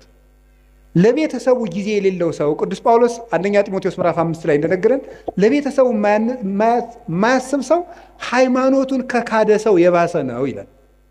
ለቤተሰቡ ጊዜ የሌለው ጊዜ ሊኖራችሁ ይገባል። ለምንወደው ሰው የምንሰጠው ብቸኛው ስጦታ ምን እንደሆነ ታውቃላችሁ? ምንድን ነው? ጊዜ ነው። ጌታችን ኢየሱስ ክርስቶስ ለሚወዳቸው ሰዎች ጊዜ በመስጠት ነበር ፍቅሩን የሚገልጥላቸው። ምቹ ጊዜ ለብቻቸው ይሰጣቸው ነበር። ለቤተሰብ ጊዜ ሊኖር ሰው ባል ለሚስቱ ጊዜ ሊኖር ይገባል። ሚስት ለባል ጊዜ ሊኖር ይገባል። ለልጆች ጊዜ ሊኖራችሁ ይገባል። ጊዜ እዚያ ውስጥ ጊዜ ከሌላችሁ እንደ ነፍሰ ገዳይ ናቸው። ለቤተሰብ ጊዜ የሌለው ሰው፣ ለእናቱ ጊዜ የሌለው፣ ለአባቱ ጊዜ የሌለው፣ ለዘመዶቹ ጊዜ የሌለው። አሁን ጊዜ የለም። ለማንም ጊዜ አይሰጥም ሰው። ውላችሁም ገብታችሁ እንደ ዝንጀሮ ስልካችሁን ይዛችሁ ቁጭ ነው። ዝንጀሮ ነው ይሄ። በቆሎ ይዝና አንዳንድ በቆሎ ይዞ ያምጉችላል። በቃ ግጦ ሲጨርስ በቃ እንደዚህ ነው። ጊዜ ክርስቶስ እንዴት ለቤተሰቦቹ ጊዜ እንደሚሰጥ ተመልከቱት። የማቴዎስ ወንጌል ምዕራፍ 13 ላይ ሕዝቡን ሁሉ አብልቶ ሸኘ። አብልቶ ከሸኘ በኋላ የራሱ ቤተሰቦች ደግሞ አሉት። እነማን ናቸው? ሐዋርያት። እነሱን ከሸኘ ከኋላ ቤት ገብቶ ደግሞ ለእነሱ ጊዜ ሰጣቸው። በል ተርጉምልን የቅድሙን አሉት። ተረጉምላቸው። ዘሩ እንዲህ ነው፣ በመንገድ ላይ የወደቀው እንደዚህ ነው፣ ቶሎ የደረቀው ዘር ይሄ ነው፣ ፈጥነው የሚሰሙ ናቸው። ይሄ በመንገድ ላይ የወደቀው ዘርና ወፍ የለቀመው ደግሞ ቃለ እግዚአብሔር እየሰማ ወዲያው የሚረሳው ነው። ይሄ ወዲያው በቅሎ ወዲያው ደግሞ የደረቀው ይሄ ወዲያው ሰምቶ በስሜት የሚጠፋው ነው። በቅሎ እሾህ ያሰረው ደግሞ እሾህ አንቆ ያስቀረው ዘር ደግሞ ሰምቶ ጽድቅ እሰራለሁ ስል የሀብት ፍቅርና የዓለም ፍቅር ያሰረው ሰው ነው። በመልካም ዘር ላይ መሬት ላይ የወደቀው ደግሞ ይሄ በመልካም ልብ ላይ የወደቀው ቃለ እግዚአብሔር ነው አለና ለቤተሰቦቹ ጊዜ ሰጣቸው። ክርስቶስ ለ5000 ሕዝብም ጊዜ ሰጠ፣ ለቤተሰቦቹም ጊዜ ሰጠ። ስራ ይበዛብኛል ስብሰባውዬ ነው የሚባል ያ ይሰራል። ክርስቶስም ስብሰባ ውሎ ለቤተሰቦቹ ጊዜ ይሰጥ ነበር። ብቻቸውን ማውራት ለሚፈልጉ ጊዜ ይሰጣቸው ነበረ ጌታችን ኢየሱስ ክርስቶስ። ዮሐንስ ወንጌል ምዕራፍ 4 ላይ ያቺ ውሃ ቀጅ ሴት ጊዜ ያስፈልጋት ነበር። ጌታ ምንድን ያደርጋት? ጊዜ ሰጣት። ለዚያው ምቹ ጊዜ። ከሰው መሃል ብታወራ የምታፍርበት ገመና ስለነበራት በስልት ሐዋርያት በራባቸው ሰዓት፣ እሷም ደግሞ ውሃ ለመቅዳት በምትመጣበት ሰዓት ሐዋርያትን ሂዱና ምሳ ገዝታችሁ ከተማ ነው አለ። እሷ ደግሞ የምትመጣው ያው ስታገባ ቶሎ ቶሎ ስለሚሞትባት ይቺ ነፍሰ ገዳይ የተባለች ሴቶች ውሃ ሲቀዱ ስለሚሰድቧት በእስራኤል ውሃ ቀዳዱ እንደኛ ስለሆነ ሴቶች ሁሉ ውሃ ቀድተው ቤታቸው ቁጭ ሲሉ በቀትር እሷ ልትቀዳ ሄደች። በምቹ ሰዓት ክርስቶስ ጊዜ ሰጣት። በቀትር ሰዓት ወጓን ሁሉ አዳመጣት። በደንብ አድርጎ ነው ያዳመጣት። እንዲሁ እኮ ይገርማል። እናንተ አሁን በቀትር ሰዓት ፀሐይ እየመታችሁ እንኳን ክርስቶስ ያህል አምላክ እንዲሁ ትልቅ ሰው ቢሆኑ ታዳምጣላችሁ?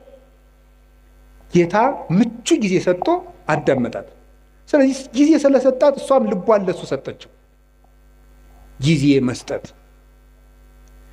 ጌታችን ኢየሱስ ክርስቶስ ለብዙዎቹ ነበር ጊዜ። ትልቅ ሰው ነኝ አይል፣ አምላክ ነኝ አይል፣ ለሁሉ ሰው ቁሞ የመቆየት እድል ይሰጣቸው ነበረ። የማቴዎስ ወንጌል ምዕራፍ 9 ላይ ስታዩ 2 ዕውሮች ነበሩ።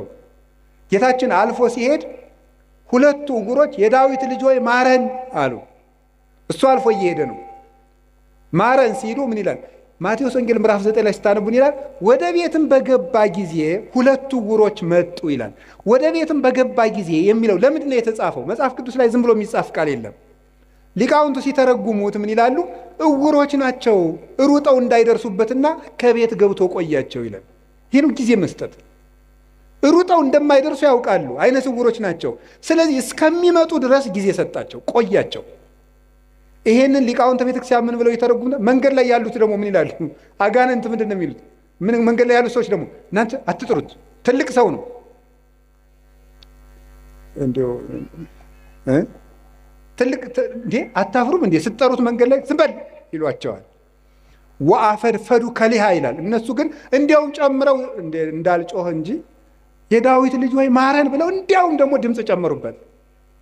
ገብቶ ቆያቸው ይላል። ሊቃውንቱ ምን ብለው ይተረጉሙታል? ክርስቶስ ለእነዚህ ዕውሮች ሩጠው የሚደርሱበት አዝግመው እስኪደርሱ ድረስ ከቤት ገብቶ ቆያቸው። ምን ይላሉ? ዕውሮች የሚባሉት ክርስቶስን የክርስቶስን ብርሃን ማየት ያልቻለች ዕውር ነፍስ ናት። እውር ነፍስ የጌታን ብርሃን ለማየት ያልበቃች በድንቁርና በኃጢአት ውስጥ ያለች ነፍስ ናት። የዳዊት ልጅ ወይ ማረኝ የምትለው ጸሎቷ ነው። እግዚኦ መሐረነ ክርስቶስ የምትለው ዝም በል አትጩህ የሚሉት ደግሞ አጋንንት ናቸው። ጸሎት አቋርጥ የሚሉት ናቸው። ተኛ ዝም ብለህ ተኛ እንዳትጮህ የሚሉት ናቸው። ክርስቶስ ግን እነዚያን ዕውሮች ቁሞ ቆያቸው ማለት እሱን ለማየት እስከምትበቃ ድረስ በኃጢአትም በድንቁርናም የታወረችውን ነፍስ ክርስቶስ ይቆያታል። እቤት ገብቶ ይቆያታል አዝግማ እስከምትደርስ ድረስ። ሁላችንም ቆይቶን ነው እንጂ ገና ዕውሮች ነን በእውነቱ ማለት በጊዜ ሰጥቶን እቤት ገብቶ ቆይቶን ነው አሁንም ቢሆን የመጣ ነው። ክርስቶስ እንደ ፍጥነቱ ጥሎን ቢሄድ ድሮ ማንም እዚህ መድረስ አይችልም ነበር። እዚህ መግባት አንችልም። ቤቱ ውስጥ መግባትም አይፈቀድልም ነበር። ማን ይዘልቀዋል እሱን? ተጽዕነ ላዕለ ኪሩቤል ወሰረረ በክነፈ ነፋስ። ህሊና መላእክት እንኳን የማይደርስበትን ጌታ እኛ ግን በቅዱስ ሥጋው በክቡር ደሙ እንድንዋሃደው የፈቀደልን እሱ ቆሞ ስለቆየን ነው። ጌታችን ላልደረሱት እስኪደርሱ ጊዜ ይሰጣል። እናንተ ጊዜ ትሰጣላችሁ? ቶሎ አልገባው ላለ ሰው ጊዜ ትሰጣላችሁ? አንተ ደደብ እስከ መቼ ድረስ ነው ከአንተ ጋር የምንኖረው አትሉ? ጊዜ ትሰጣላችሁ? ቁማችሁ ትቆይታላችሁ? ሰው እስኪስተካከል፣ ጠባዩ የከፋ ሰው እስኪስተካከል ትቆያላችሁ? ወዲያው ነው። ማንም ማንን አይቆይም። አሁን ጥሎ መሮጥ ነው በቃ። እና ቆዩት እስቲ፣ ሁሉንም ሰው ቆዩት፣ ይስተካከላል ከቆየ ነው። በጊዜ የማይስተካከል ዲያብሎስ ብቻ ነው። ሰው ይስተካከላል። ጊዜ ለቤተሰብ እስኪ በሉ ንገሩ እንጂ። አዎ ጊዜ ለቤተሰብ ሊኖር ይገባል። ብዙ አሁን እንዴው እናታችን ቅድስት ቤተክርስቲያን እየተፈተነች ያለችው አንዱ በትዳር ነው እየተፈተነችው ያለ። የባለ ትዳሮች ደግሞ መሰረታዊ ችግራችሁ ምንድን ነው ስትሉ ጊዜ የላችሁም። ትዳሩን የሆነ ሱቅ ነው የምታደርጉት። ምን ማለት ነው መሰላችሁ? ስራ ቦታ ሆኗል ማለት ነው። ጊዜ የላችሁም። ባልና ሚስት አብራችሁ የምትሆኑበት ጊዜ የለም። አትተዋወቁም እኮ ሁላ። ጊዜ ያልሰጣችሁት ሰው ይውላችሁ። በሰነፍ አዝመራ አለፍኩ አረም በቅሎበትም አየሁት አለ ሰሎሞን። በሰነፍ አዝመራ አለፍኩ አረም በቅሎበት አገኘሁት። ለሚስትህ ጊዜ ከሌለ ዞር ዞር ብለህ ስትመጣ አረም በቅሎባት ነው የምታገኘው። አረም ይበቅልባታል። የነገር አረም፣ ሌላም አረም፣ ሌላም አረም። የአረም አይነቶችን አግሪካልቸር ባለሙያ ጠይቁ። ብዙ አረም ነው የሚበቅልባት። ነግሬያችኋለሁ። ለባሎቻችሁ ጊዜ ከሌላችሁ ብዙ አረም ያበቅላል፣ ይሸፍታል ልብ። እነዚያን አረሞች ደግሞ ነቅሎ የሚጥላቸው የለም። አረሙን እንነቅላለን ስትሉ ስንዴውን ትነቅሉብኛላችሁ እንዳለ ጌታ በዚያችሁ ትንሽ ችግር በበቀለችው አረም በአመል መግፋት ስትጨቃጨቁ ራሱን ማጣትም ይመጣል። ስለዚህ ጊዜ ይኖራችሁ። እኔ እውነቴን ነው። ስለ እግዚአብሔር ብላችሁ ለልጆቻችሁ ጊዜ ስጡ። ጌታችን ኢየሱስ ክርስቶስ ለሕፃናት ጊዜ እንደሰጣቸው ታስታውሳላችሁ። የማቴዎስ ወንጌል ምዕራፍ 18 ላይ ሕፃናት ወደ እኔ እንዲመጡ አትከልክሉ፣ አቅፎ አስተምሮባቸዋል። እየታቀፈ በዚህ በትከሻው እየመጡ ዙሪያውን እየከበቡ ለሕፃናት ጊዜ ነበረው። ለልጆች ጊዜ ያስፈልጋል። ለጎረቤት ጊዜ ያስፈልጋል። አላችሁ? አሁን ለጎረቤት ጊዜ አላችሁ? አሁን እንደው መችስ ሰለጠን ተብሎ አሁን ጎረቤትም አይጠያየቅም። የጎረቤትን ልጅ መቆጣትም ቀርቷል። እኛ ልጁ ነን በእውነት እግዚአብሔር በሚያውቀው አሁንም ገና አላደግንም። በርግጥ ጎረቤት ነው እየቀጣ ያሳደገን። ዋስ ጠርተን ነው። ይገርማል። ስናጠፋ የጎረቤት ሰውዬ መጥቶ ዋስ አስጠርቶንም የሚለቀን ማለት ነው። ቢገርፈን ኧረ አየዋ ገሌ ገረፈን ብለን ለእናት አባታችን ብንናገር ደግ አረገ ነው የምንባል። የኔን ልጅ ነካ እንባል። በምን ምክንያት ነው የመታው ተብሎም አይጠየቅም። ኃላፊነት አለው በልጆች ላይ። ለጎረቤት ጊዜ አላችሁ ወይ? የሉቃስ ወንጌል 15 ላይ ልጁ የጠፋው ልጅ ሲመጣ ጎረቤቶቹን ጠራ። ይሄ እኮ ሰም አለው እኮ ሰም አልባ ወርቅ የለም። ጎረቤቶቹን ጠራ የሚለው ለጎረቤትም ክብር እንዲኖር ነው። ጌታችን ኢየሱስ ክርስቶስ መላእክትን በጎረቤት መስሎ ነው። አዳምና ልጆችን ደግሞ በጠፋ ልጅ መስሎ ነው ያስተማረ። ጎረቤትን መጠራራት፣ ለጎረቤት ጊዜ መስጠት። ምን እየሆኑ ነው? እየበሉ ነው? እየጠጡ ነው? እንዴ የኛ ገር ገበሬ እኮ ሲተርት ሰምታችሁታል? አታጣልፈኝ አለች ጉንጫቸር ይላል። እዚያ ማዶ ቤት ሲቃጠላሉ ውሃው ውስጡና አታጣልፈኝ አለች አሉ። እንዴ አንቺ ውሃ ውስጥ አይደል ያለሽ እንዴ እሳቱ የት ያገኝሻል ሲሏት አሉ እሳቱ አልጠፋ ቃል እየቀዱ ውሃውን ሲወስዱ ውሃው ሲያልቅ እኔንስ ወስደው መጨመራቸው ይቀራል አለች። ምን ማለት መሰላችሁ? የነፍሱ ቢቀር ደሃ ጦም ማደሩን ካላያችሁት ችግር ነው። የነፍሱም ይቅር የተጎዳ ሰው በግ ከደነበረ የሰው ልጅ ከመረረ አይመለስም ተብሏል። ከመረረው ድሃም ቢሆን ሰብሮ ይበላል። ዘግቼ እበላለሁ ስትል ስለዚህ ጎረቤት ምንድን ነው የሚሰራ? እርቦታል፣ ጠምቶታል፣ ተጣልተዋል፣ ፍቅር ናቸው፣ ታማዋል፣ አርጅተዋል፣ ጧሪ ያላቸው ለጎረቤት ጊዜ ሊሰጠው ይገባል። ጊዜ ለቤተሰብ ስጡ። ያላደመጣችሁት አንደበት ሸፍቶ ታገኙታላችሁ። ጆሮ መስጠት ይገባል። ከቃሉ ጋር ናችሁ። እግዚአብሔር ከሁላችን ጋር ይሁን። ጊዜ ለምን አላችሁኝ? በሉ ነገር እንጂ። እስኪ አንድ ጥያቄ ልጠይቃችሁ። ከሰውነታችን አካል ውስጥ አንዱ ጊዜ ባይሰጥ ምን ይሆናል? እስኪ ለምሳሌ ልብ እስቲ ቆይ ትንሽ አረፍ ልበል ብትል የሆነ ጊዜ ላይ እኮ ነው የዓመት እረፍት ተውትና የደቂቃ እረፍት ብትወጣ ልብ ምን እንሆናለን? ቤተሰብ እኮ ናቸው እነዚህ። ታውቃላችሁ አይደለም? እነዚህ እኮ ቤተሰብ ናቸው። ልብ ደም መርጨት ካቋመች ሳምባ ምን ቁም ነገር አለው? ኦክሲጅን አንድ አቅማዳ ኦክሲጅን ቢሰበስብ ምንም ጥቅም የለውም። ደምን ለማጣራት ነው የሚጠቅመው። ብታውቁ ምን ይሆናል? ሳምባ እስቲ ቆይ ትንሽ አረፍ ልበል ቢልስ? ቤተሰብ እኮ ናቸው እነዚህ። ሳምባም ልብም ሁሉም ጊዜ አላቸው። አንዱ ለአንዱ የሚሰራውን ጊዜ ያውቃል። አንዱም ሳምባ ለልብ ጊዜ ይሰጠዋል፣ ጊዜም ለላባ ጊዜ ይሰጠዋል፣ ቦሳ ይሰጠዋል። አንዱ አጣርቶ ይጥልቃል፣ አንዱ ያበለጽጋል። ደሙን በኦክሲጅን ማለት ነው ያጣራዋል። እንዲሁ ነው። ተጋግዘው እኮ ነው ቤተሰቡ በሰላም የሚኖር። ይሄ እኮ ሰውነታችን ቤተሰብ ነው። አታውቁም? ቤተሰብ እኮ ነው። እዚህ ውስጥ የሚራወጥ ስንት ስራ ነው ያለ። አሁን እግራችን እሾህ ቢወጋው ምንድን ነው የሚያደርጉ? እኔ ጠይቄ ነው ሐኪም አላውቅም። ሐኪሞች እንደነገሩኝ ከሆነ ግን ብሳሳትም ስህተቱ የሐኪሞች ነው ስላልተማርኩት ማለት ነው። ሐኪሞች እንደነገሩኝ ሜሴጅ ትራንስሚተርስ አሉ።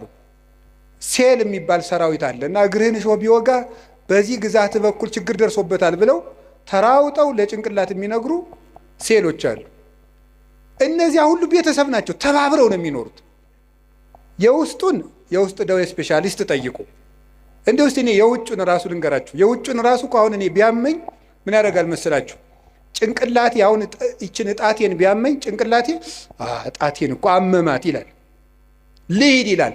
እግር ደግሞ ይሄዳል መድኃኒት ወዳለበት ይሄድና አፍ ምን ያደርጋል? አሞኛል ምንክን ጣቴን መቼ ሰኞ ጀምሮ ይላል። ጆሮ ደግሞ ምን ይላል? ጠዋት አንድ ማታ አንድ ውሰድ የሚለውን ይሰማል። ከዛ እጅም እንደሚያደርገው መድኃኒቱን ይቀበላል። እጅ መድኃኒቱን ይቀበላል። ከዛ ምን ያደርጋል? አይን ያያል። ክኒን ዋጥቆ ስል ጠጠሩን አብሬ እንዳልወጣው ያያል። አይን ጉሮሮ ይውጣል።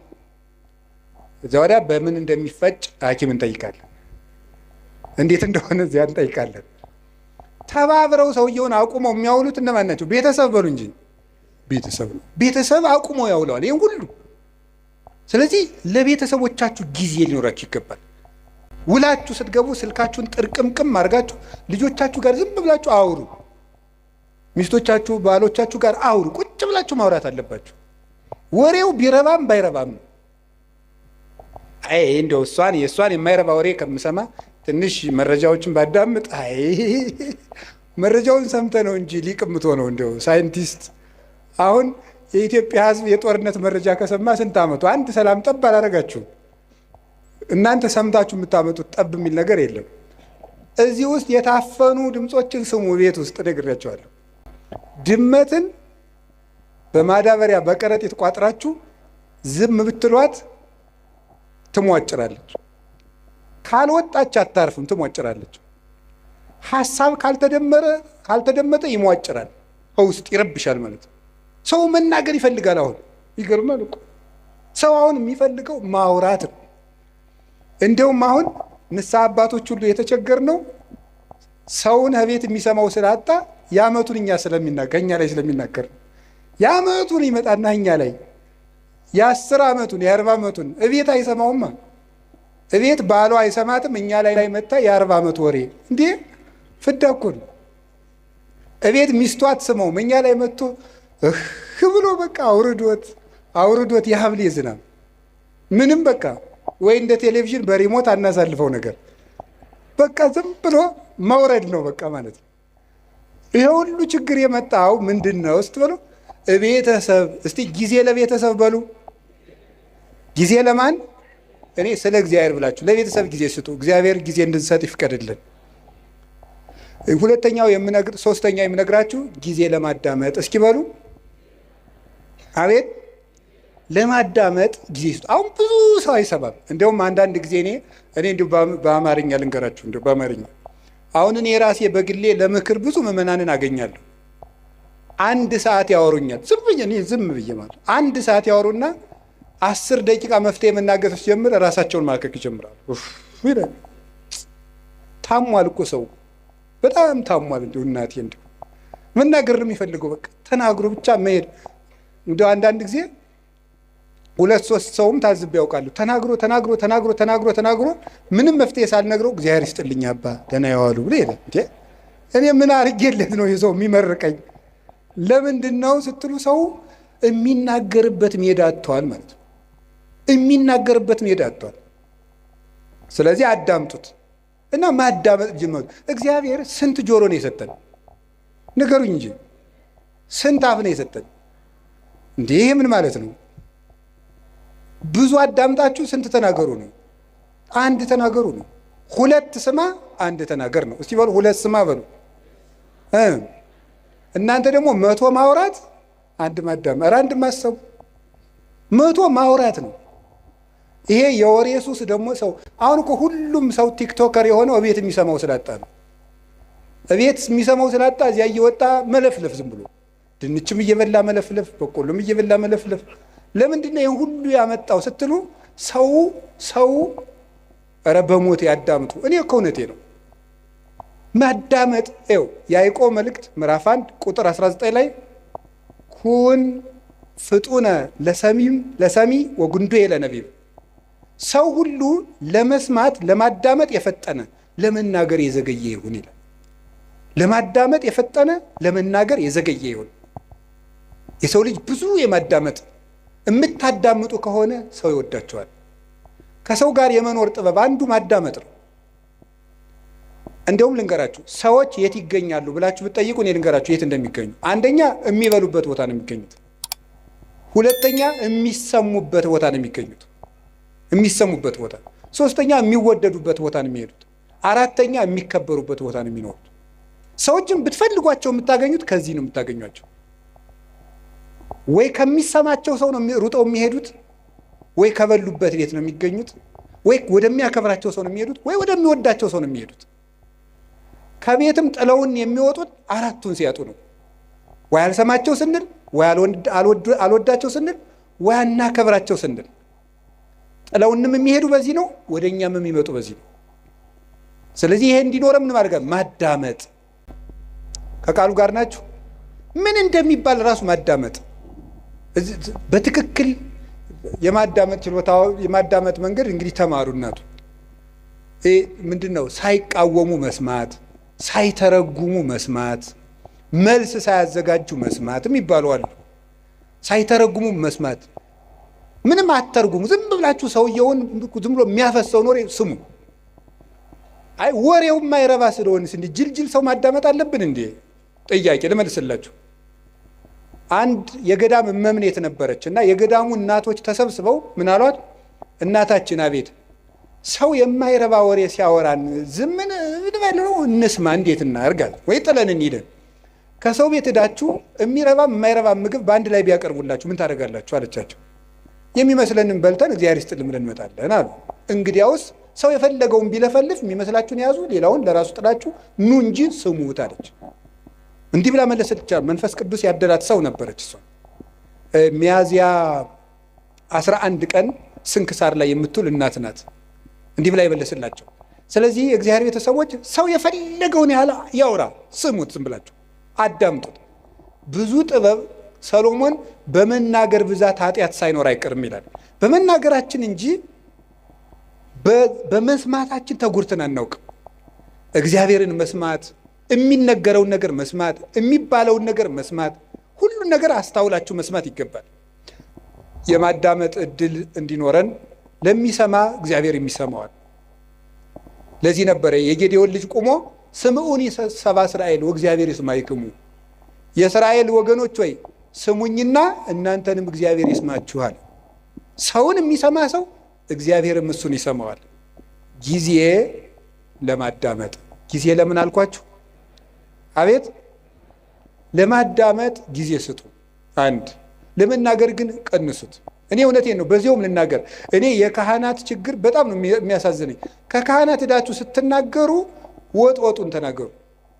በዚያውም ልንገራችሁ ብዬ ነው። አሁን ለምሳሌ ባልና ሚስት ተጣልተው ምክር ፍለጋ ከካህኑ ሲሄድ ተጣልተናል አስታርቅ ብሎ ለመናገር ከመጋባታችን በፊት የተዋወቅነው ወፍጮ ቤት ነበር ብሎ ይጀምራል። እንዴ ይሄ ሁሉ ምን ያደርጋል? የእውነት እኮ ነው የምነግራችሁ እኮ። ይሄ ሁሉ የሚሰራው ስራ አለው? የለም። ባለቤቴ ጋር በዚህ ጊዜ ተዋወቅን፣ እንዲህ ብለን ተጋባን፣ ይሄ አጣላን፣ ይሄ እንዲህ ችግር ፈጠረብን፣ 5 ነጥቦች ነው ያሉኝ፣ እባክዎትን መፍትሄ ያንጡልኝ ነው የሚባለው። እንዲህ ነበረ፣ እንደዚህ ያሉ ነበር፣ አጎቷ ፓይለት ናቸው፣ ምን ያደርግልናል? አይረባም። መጥኖ መናገር፣ በደንብ ማዳመጥ ከሰው ልጅ ይጠበቃል። ክርስቲያኖች ክርክም ናቸው። የምትናገሩበትን ቦታ ሰው እንዲሰማችሁ ከፈለጋችሁ ወርቁን ልቅም አድርጋችሁ ማቅረብ መልመድ፣ እንደገና ደግሞ ሁሉን ማዳመጥ መልመድ። እግዚአብሔር ለማዳመጥ ጊዜ እንዲኖረን ይርዳን። ብዙ ሰው በጣም ችኩል ነው። በእውነቱ ብዙ ሰው በጣም ችኩል ነው፣ አያዳምጥም። ዝም ብሎ ወግዞ ነው የሚሮጥ። አሁን እዚህ ላይ አንድ ጊዜ ስልጠና ሲሰጥ ምን እንዳለ እንገራችሁ። ስልጠና እየሰጠን ወሬ እንዴት እንደሚዛባ ለማንገር የመጀመሪያው ቦታ ላይ ለተቀመጠው ሰውዬ አርዮስን የረታው የእስክንድሪያው ሊቅ ቅዱስ አትናቴዎስ ይባላል ብለን በጆሮ ነገር ነው። በል እንግዲህ አንተም በጆሮ ነገር ብለን በጆሮ ሲባል የመጨረሻው ሰው እወድሃለሁ የሚል ወሬ መጣ። ለምንድን ነው ሲባል በትክክል አያዳምጥም ማለት ነው። ወይ ወሬ ሰባሪ አለ፣ ወይ ወሬ ሰራቂ አለ፣ ወይ ደግሞ ወሬ የማያዳምጥ አለ ማለት ነው። እና በትክክል ማዳመጥ፣ በትክክል የሚባለውን ነገር ብዙ ሰዎች ከቤተ ክርስቲያን የሚወጡበት ምክንያት በትክክል አያዳምጡ፣ ልብ ሰጥተው አያዳምጡ። ይሄን ልነግራችሁ ነው። እና የሰውን ወሬ ደግሞ አለመተርጎም፣ አለማጣመም፣ አለመሰንጠቅ፣ ሌላ ትርጓሜ አለመስጠት፣ ከትናንት ጋር አለማያያዝ፣ ከነገ ጋር አለማያያዝ፣ አሁንን መስማት ማዳመጥ መልመድ አለብን። ጊዜ ለማዳመጥ እስኪ በሉ 3 ነጥቦች ነው የቀሩኝ። ጊዜ ለስራ እስኪ በሉ፣ ጊዜ ለስራ በሉ። አቤት ጊዜ ለምን? አሁን የኛ ሀገር ሰው ደግ ነው፣ የኢትዮጵያ ሰው በዚያው ደግሞ ቂመኛ ነው። በጣም ቂመኛና ወግ ሰንጣቂ ነው። ከምንድን ነው የመጣ ብዬ እንደው ዝም ብሎ ሲገርመኝ ዝም ቁጭ ብዬ ሳስበው ነው። ጥናት አላረኩበትም፣ ባለሙያም አይደለሁም። ሳስበው ከስራ ፈትነት ነው የሚመጣው። ይሄ ወሬ ሰንጣቂነታችን የሚመጣው ቁጭ ብለን እንደዚህ ያለኝ እንደዚህ ለማለት ፈልጎ ነው፣ በቀደም እንደዚህ ያለ ለካ እንዲህ ማለቱ ነበር የምንልበት ዋና ምክንያት ስራ ፈት ስለሆነ ነው። ወሬ ስንቀምር የምንውለው የስራ ቀመር ስለሌለን ነው። ስለዚህ መስራት መልመድ አለብን ነው። እንዳንሰራ አገሪቱ የስራ እድል የላትም። የእናንተ ጥያቄ ወንድሜ፣ አንተ አልገባህም። ካባን ለብሰ ለፍልፈህ ትሮጣለህ። እኛ ስራ አጥተን ያለ ነው አይደል? ነው መልሱ ነው። እኔም ደግሞ መልሳለሁ። ሌላው ቢቀር አታነቡም ወይ ነው። እማታነቡሽ ስራ የለም፣ አልተቀጠራችሁም፣ ንግዱም ሙቷል አላችሁ። ምንም ማለት ለምን አታነቡ? አንድ ሊቀ ጳጳስ አንዱን ሰው አገኙትና ልጄ ለምንድን ነው የማትማር አሉት። አይ ምን እየበላው ልማር አላቸው። ስትደነቁር ምን እየበላህ ደነቆርክ አሉት። እንዲሁ እኮ ይገርማል እኮ። ለምን አታነቡም? ቁጭ ብላችሁ ዝም ብሎ ወሬ ስትጠቀጥቁ ከምትሉ ቁጭ ብላችሁ እስኪ አንብቡ። እውነቴን እኮ ነው የምነግራችሁ። ተግባር እኮ የሀሳብ ልጅ ነው። ሀሳብ ደግሞ የሚገኘው ይኸውላችሁ፣ እንጨት ሳትሰበስቡ እሳት ማንደድ ትችላላችሁ? ይቻላል? አይቻልም። ሀሳብ ሳይኖርህ ተግባር የት ታመጣለህ? እቅድ የት ታመጣለህ? ስራ የት ታመጣለህ? ከሰው ጋር የመኖር ስልት የት ታመጣለህ? ተግባቦት እንዴ! ልንገራችሁ፣ እኔ ባለፈው አንድ ቦታ ሄጄ ውጭ ሀገር አንድ ቦታ ለጉባኤ ነው የሄድኩት። ዱባይ ስደርስ ኤርፖርቱን አላውቀውም። ያው ኤርፖርቱን አላውቀውምና ሰዎቹ ዊልቸር ቡክ አድርገውልኝ ነበር። ያው እንደ ዕቃ እየገፉ አቅጣጫ እንዲያሳዩኝ ማለት ነው። እና እዛ ሲሄድ ዝም ብዬ ብዙ እንግሊዘኛ አልችልም፣ ጉድ አፍተርኑን ምናምን እችላለሁ። እና እዚያ ዱባይ ኤርፖርት ውስጥ ያገኘሁትን ሰውዬ በጣም ነው የማመሰግን፣ ረዳኸኝ እንደዚህ። እና እኔ ብዙ ጊዜ አቅጣጫ የማወቅ ችግር አለብኝ አልኩት። እንዲያው ሳስበው ግን ኋላ ጉራ ነው እንዴ አልኩት። አቅጣጫ የማወቅ ችግር አለብኝ ስለው ምን አለኝ? አይ መግባባት ከቻልክ ችግር የለውም አለኝ። እና በህሊኔ ይዤው ቀርቼ ነው መግባባት ከቻልክ አቅጣጫ አይጠፋም ብሎኝ ነው። እስኪ በሉት ይሄን ቃል መግባባት ከቻልክ አቅጣጫ አይጠፋም ነው። ስለዚህ መግባባት ከቻላችሁ የኑሮ አቅጣጫ አይጠፋም። እንዳትግባቡ ግን አትማሩ። ዝም ብለ ንግግራችሁ ወልዳፋ ምናምን እንዲህ ትህትና እኮ ያስፈልገዋል። አነጋገር ካነጋገር ይፈረዳል፣ ካያያዝ ይቀደዳል። ከሰው ጋር እኮ ተግባብተን ለመኖር ራሱ መማር አለብን፣ ማንበብ አለብን። ጊዜ ለስራ እግዚአብሔር 6 ቀን ሰራ፣ 1 ቀን አረፈ። እስኪ በሉ እግዚአብሔር በሉ። እስኪ ስንት ቀን አረፈ? ያችም እሱ አርፎ ሳይሆን ለእኛ ብዙ ሰርታችሁ ጥቂት ረፉ ለማለት ነው። መንፈሳዊ ፍቻ አለው። 6 ቀን የተባሉ 6ቱን ቃላተ ወንጌል ፈጽማችሁ 7ኛው መንግሥተ ሰማያት ፍጹም ተወርሳላችሁ። አንድም 6000 ዘመን ሲፈጸም ፍጹም እረፍት ክርስቶስ ይመጣል ነው ሐሳቡ። ግን በቁሙ ግን ስራ መስራት አለባችሁ። ጊዜ ለስራ በሉ። የተቀጠርኩበት ካምፓኒ የለም ካላችሁኝ ማንበብም ስራ ነው። ማንበብ ስራ ነው። ማሰብም ስራ ነው። መራመድም ስራ ነው። እንዴ መጽሐፈ መነኮሳት እኮ ይላል እየሰገድክ ራሱ ዝሙት ካልጠፋልህ ተንቀሳቀስ ይላል። ተንቀሳቀስ፣ ቁጭ አትበል ከቤት ይላል። ተራመድ ብሎ ይነገራል። መራመድ፣ ስራ መስራት፣ መንቀሳቀስ። እንደ በቃ ካቃታችሁ ደግሞ ሩጡ ራሱ። እንዴ እውነቴን እኮ ነው የምነግራችሁ። ብቻ ገደል እንዳገቡ ናችሁ። ሩጡ። ብትሮጡ ይሻላል ቁጭ ብላችሁ መከራችሁን ከምታዩ ማለት ነው። እንዲያው ይላሉ እኮ አባቶቻችን። እንደው ዘመን አድርገን ስናገረው ስራ የፈታ አይምሮ የሰይጣን ቤተ ሙከራ ነው ይባላል። ሰይጣን ኃጢአቶችን ቴስት የሚያደርግበት ስራ ፈቱ ላይ ነው እየወሰደ። እንዲያውም ከሚሰራው ሰውዬ እያፈረ የሚመጣው ሰይጣን ሁሉ ወደዚያ ሰውዬ ነው እየሰበሰበ እና የሚሰራውን ሰውዬ የሚፈትነውን ሰይጣን የስራ ፈቱ ሰይጣን እስኪ ዞር ብዬ ልምጣ ብሎ ቀስቀስ ብሎ እንደው ሲሄድ ከስራ የሚሰራው ሰውዬ ጋር የሚታገለውን ሲያገኝ ረዚያ አትልፋ የኔ ስራ ፈታለ ና እንሂድ ብሎ እንደ ድግስ ወደዚያ ዞት የሚሄድ ነው የሚመስለኝ ነው። እሺ እና የምሬን ነው የምነግራችሁ። መጽሐፈ መነኮሳት በእርግጥ ምን ይላል? ከትጉሁ ባይታዊ ጋር የሚታገለውን ሰይጣን እንቅልፋሙ ላይ የነበረው ሰይጣን ይሄድና ናይን የሰነፋለ ብሎ ዞት ይመጣል ይላል። እዚህ ጋር አትልፋ ይለዋል። ያኛው ሌሊት እየጸለየ ቅንድቡን ሲለው ለዚያ እኮ ነው ይውላችሁ ከሚጸልየው ሰውዬ የተሸነፈው ሰይጣን ሁሉ እናንተ ላይ ነው እየመጣ ድብትም ያደርጋችሁ ጫንም ያደርጋችሁ ማለት ነው። ስለዚህ እንደዚያ እንዳያደርጋችሁ ጊዜ ለስራ። እውነቴን ልንገራችሁ፣ የኢትዮጵያ ኦርቶዶክስ ተዋሕዶ ቤተክርስቲያን ሆና እንድትቀጥል ከሆነላችሁ ስሩ። ካልሰራን ቤተክርስቲያናችንን በታምር ማስቀጠል አንችልም። ብድግ ብለን ዝም ብለን የኢትዮጵያ ቤተክርስቲያን አትበጠስም በፉከራ ነው እንዴ?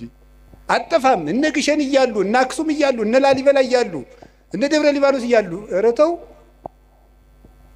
እነ ቅዱስ ቶማስ ራሱ የሰራቸው የህንድ ቤተክርስቲያን ጌታችን ኢየሱስ ክርስቶስ አካሉን በእጁ የዳሰሰው ጌታዬ አምላኬ ብሎ የጠራው ድንግል ማርያም ስታርግ መንገድ ላይ ያገኛት ቶማስ የሰራቸው 8 ቤተክርስቲያኖች ያሉባት ህንድ እኮ 5ቱ በሌላ እጅ ሆነው ዛሬ 3ቱ ብቻ ነው የቀሩት። ታምር ያለው ቤተክርስቲያን ታምር ያላት ሀገር ናት ኢትዮጵያ፣ እግዚአብሔር ሀገር ናት እያሉ በመፈከር አይደለም፣ ስራ መስራት አለብን።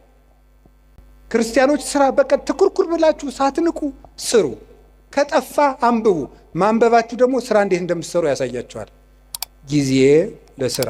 እስኪ ጊዜ ለስራ በሉ ንገሩኝ እንጂ እግዚአብሔር ይስጥልኝ። ሌላው ደግሞ ጊዜ ለምን ድገሙ። አቤት ጊዜ ለምን? ጊዜ ለመዳን። እስቲ ጊዜ ለመዳን በሉ። ለምንድን ነው ዛሬ ጊዜ ለምን የሚለውን ርዕስ የመረጥከው ብትሉኝ፣ ዛሬ የማን ጾም ነው? አቤት የነነዌ ጾም ነው። የነነዌ ጾም ስንት ቀን ናት? 3 ቀን ለምን የተጠቀሙ ሰዎች ናቸው? የነነዌ ሰዎች ለመዳን የተጠቀሙ ሰዎች ናቸው። ጊዜ ያያችሁ እንዴት እንደሚጠቅም። በስንት ዓመት ያጠራቀሙትን የኃጢአት ግንብ 3 ቀን ተጠቅመው ነው ያፈረሱት ማለት ነው። ጊዜ እንዴት እንደሚጠቅም 3 ቀን እንዴት እንደጠቅም 3 ቀን ሀገር አዳነች። እኛ አሁን 50-60 ዓመት ሀገር ማዳን አቅቶናል። 3 ቀን ግን ሀገር አድኗል። ሀገራችን እንድትድን እኛም እንድንድን ከፈለግን ጊዜውን እንጠቀምበት። ለምን? ለመዳን። የመዳን ቀን ዛሬ ነው፣ ከዛሬም አሁን ነው አይደል? ሁለተኛ ቆሮንቶስ ምዕራፍ 6 ቁጥር 2 ላይ ወናሁ ዮም ዕለተ አድኅኖ በዕለተ ሪት ሰማዕከ ወዕለተ መድኃኒት ረዳእከ ወናሁ ዮም ዕለተ አድኅኖ። በተመረጠች ዓመት በተመረጠች ቀን እሰማሃለሁ። የመዳን ቀን ዛሬ ናት፣ ከዛሬም ደግሞ አሁን ነው። ሰይጣን እንዳንድን ድነት ማለት ምን ማለት ነው? በኦርቶዶክሳዊ አስተምሮ መዳን ማለት ከቅጣት ማምለጥ ማለት አይደለም። ምን ማለት ምን ይመስላችኋል?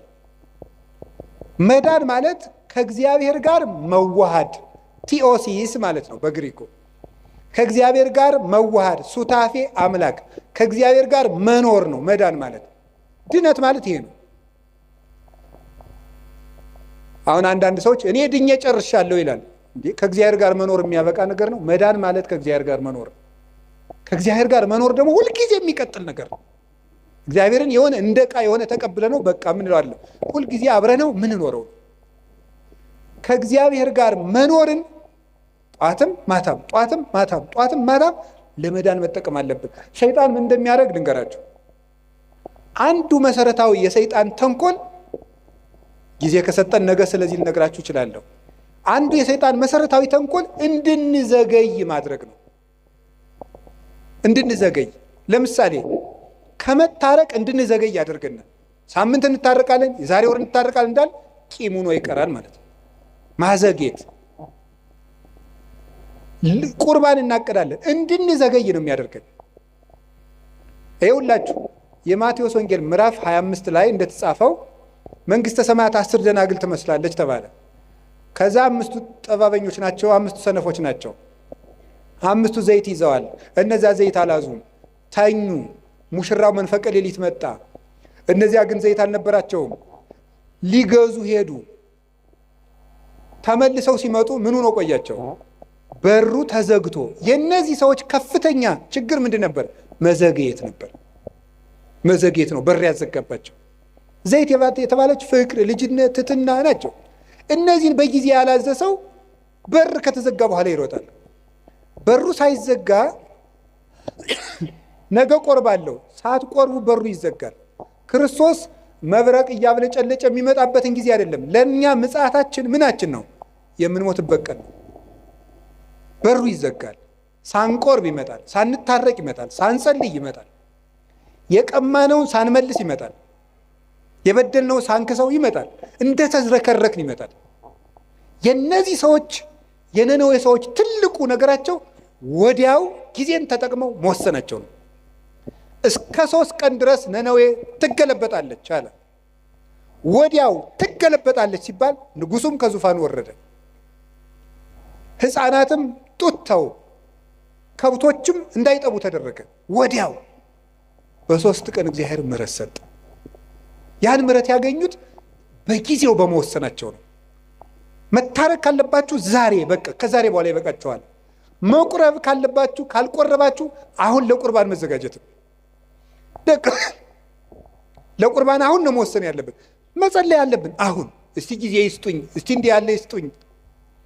እስከ መቼ ነው ጊዜ የሚሰጠን? እስመ እግዚአብሔር መፍቀሬ ሰብ ሎቱ ስብሐት ይትዔገስ ኩሎ ጊዜ። በልብ መታሰቡ በቃል መነገሩ ስሙ ከፍ ከፍ ይበልና ሰውን የሚወድ እግዚአብሔር ዘመን አስፍቶ ወራት አብዝቶ ለንስሐ ይሰጣል ይላል ቅዱስ ዮሐንስ እስክንድርያ ሃይማኖተ አበው ምዕራፍ 52 ቁጥር 26 ላይ ሲናገር ወራት አስፍቶ የሰጠን ለንስሐ ነው፣ ለመዳን ነው የሰጠን እንጂ እንጨቃጭቅበት አይደለም።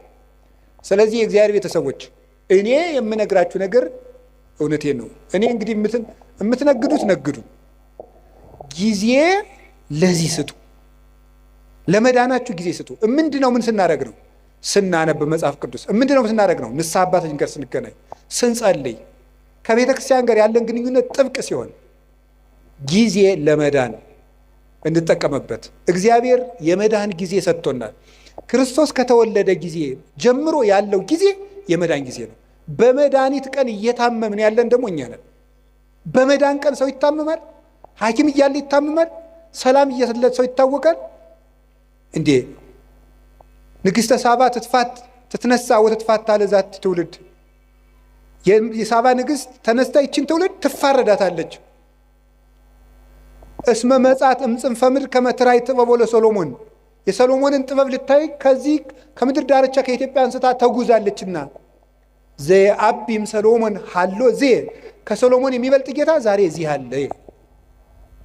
ሰላም በሌለበት ዘመን ጠራዋል። እኛ ግን ባለበት ዘመን ነው። እንጀራ እያለ ነው እየተራብን ያለው። ውሃ እያለ ነው የሚጠማን። መድኃኒት ተወልዶልን ነው የምንታመመው። የመዳን ቀን ዛሬ ነው። የመጨረሻ ድነት ለራስ እስኪ በሉ ድገሙኝ እንጂ ድነት ለማን? ለራስ። እዚህ ላይ የምጠቅሳቸው ጌታችን ኢየሱስ ክርስቶስ ከመጾሙ ከማስተማሩ በፊት ስንት ቀን ጾመ? በሉ ንገሩ እንጂ 4 ቀን። ብዙ ምን ማለት ነው? ከማገልገላችሁ በፊት ለራሳችሁ ጊዜ ይኑራችሁ ለማለት ነው። ዮሐንስ መጥምቅ 6 ወር ከመስበኩ በፊት ስንት ዓመት በረሃ ነበር? 30 ዓመት በረሃ ነበረ። ብዙ ሰዎች ለራሳቸው ጊዜ ሳይኖራቸው ለሰው አገልጋይ ሆነው ይመጣሉ። ለራሱ ጊዜ የሌለው ሰው የሚያገለግለውን ሰው ጨምሮ ይጎዳል እንጂ አይጠቅምም።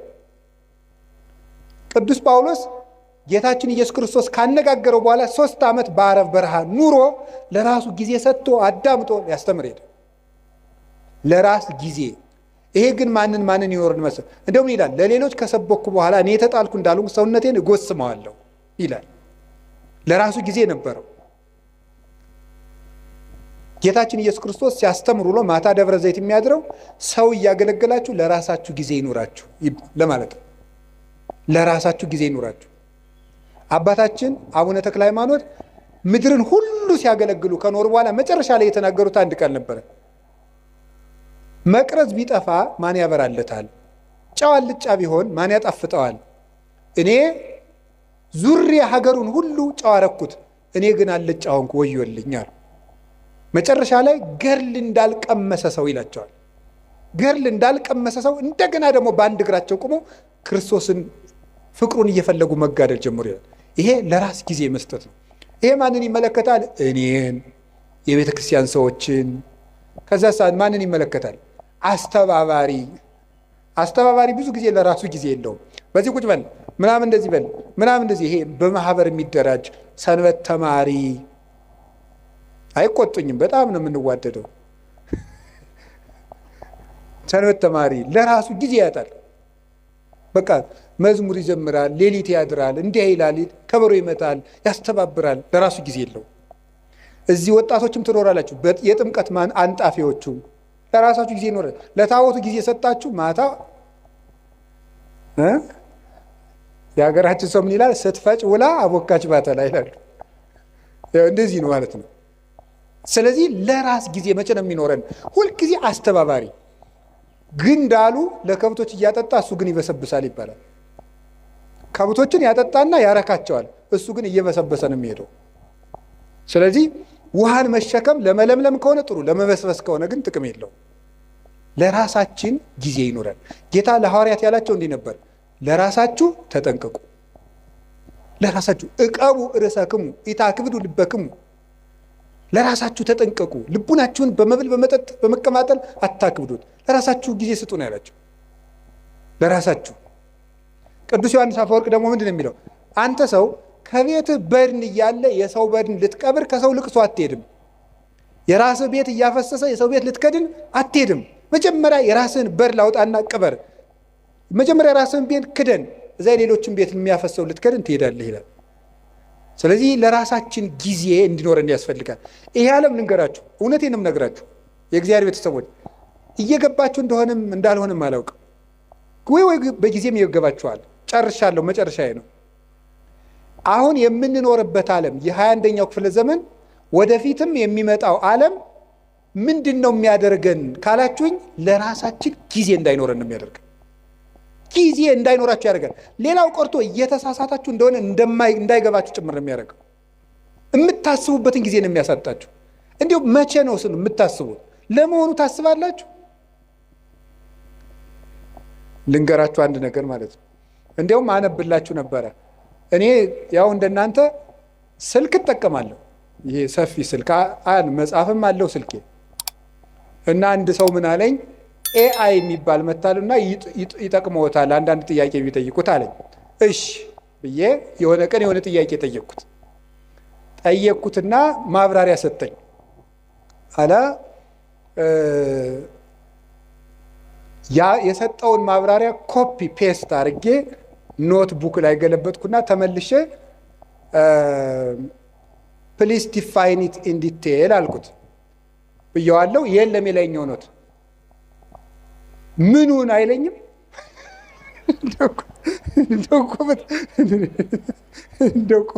በጣም ነገረመኝ እኔ ማለት ነው። እውነቴን ነው። እግዚአብሔር በሚያውቀው ስልኬ ላይ አንስቼ አስቀምጨዋለሁ። እንደዚህ ያለውን ነገ ካገኘሁት አነብላችኋለሁ። በእንግሊዘኛ ምን እንዳለ ምኑን ቅድም የነገርኩህን አታስታውስም እንዲህ ያልኩት እና ምን አለ ይመስላችሁ? እኔ ስሜት የለኝም፣ ሴንስ የለኝም፣ ኢሞሽን የለኝም፣ ሜሞሪ የለኝም፣ አላስታውስም፣ መረጃ አጠራቅሜ ማቅረብ ብቻ ነው ስራዬ ያለ። ከቃሉ ጋር ናችሁ? ይኸው እንደዚያ ነው ማለት ነው። እየበተነ የማይሰበስብ ቻት ጂፒቲ ነው ያቀርባል። እሱ ግን ያን መልሶ አያስታውሰውም። እንደዚያ ናችሁ እናንተ። በቃ ትበትናለህ፣ የምትሰበስበው ግን የለም። ቀኑን ሙሉ ሌቱን ሙሉ በትናችሁ መጨረሻ ላይ ግን ዘወር ስትሉ እጃችሁ ላይ ምንም ጠብ ያለ የህይወት ጠብታ የለም።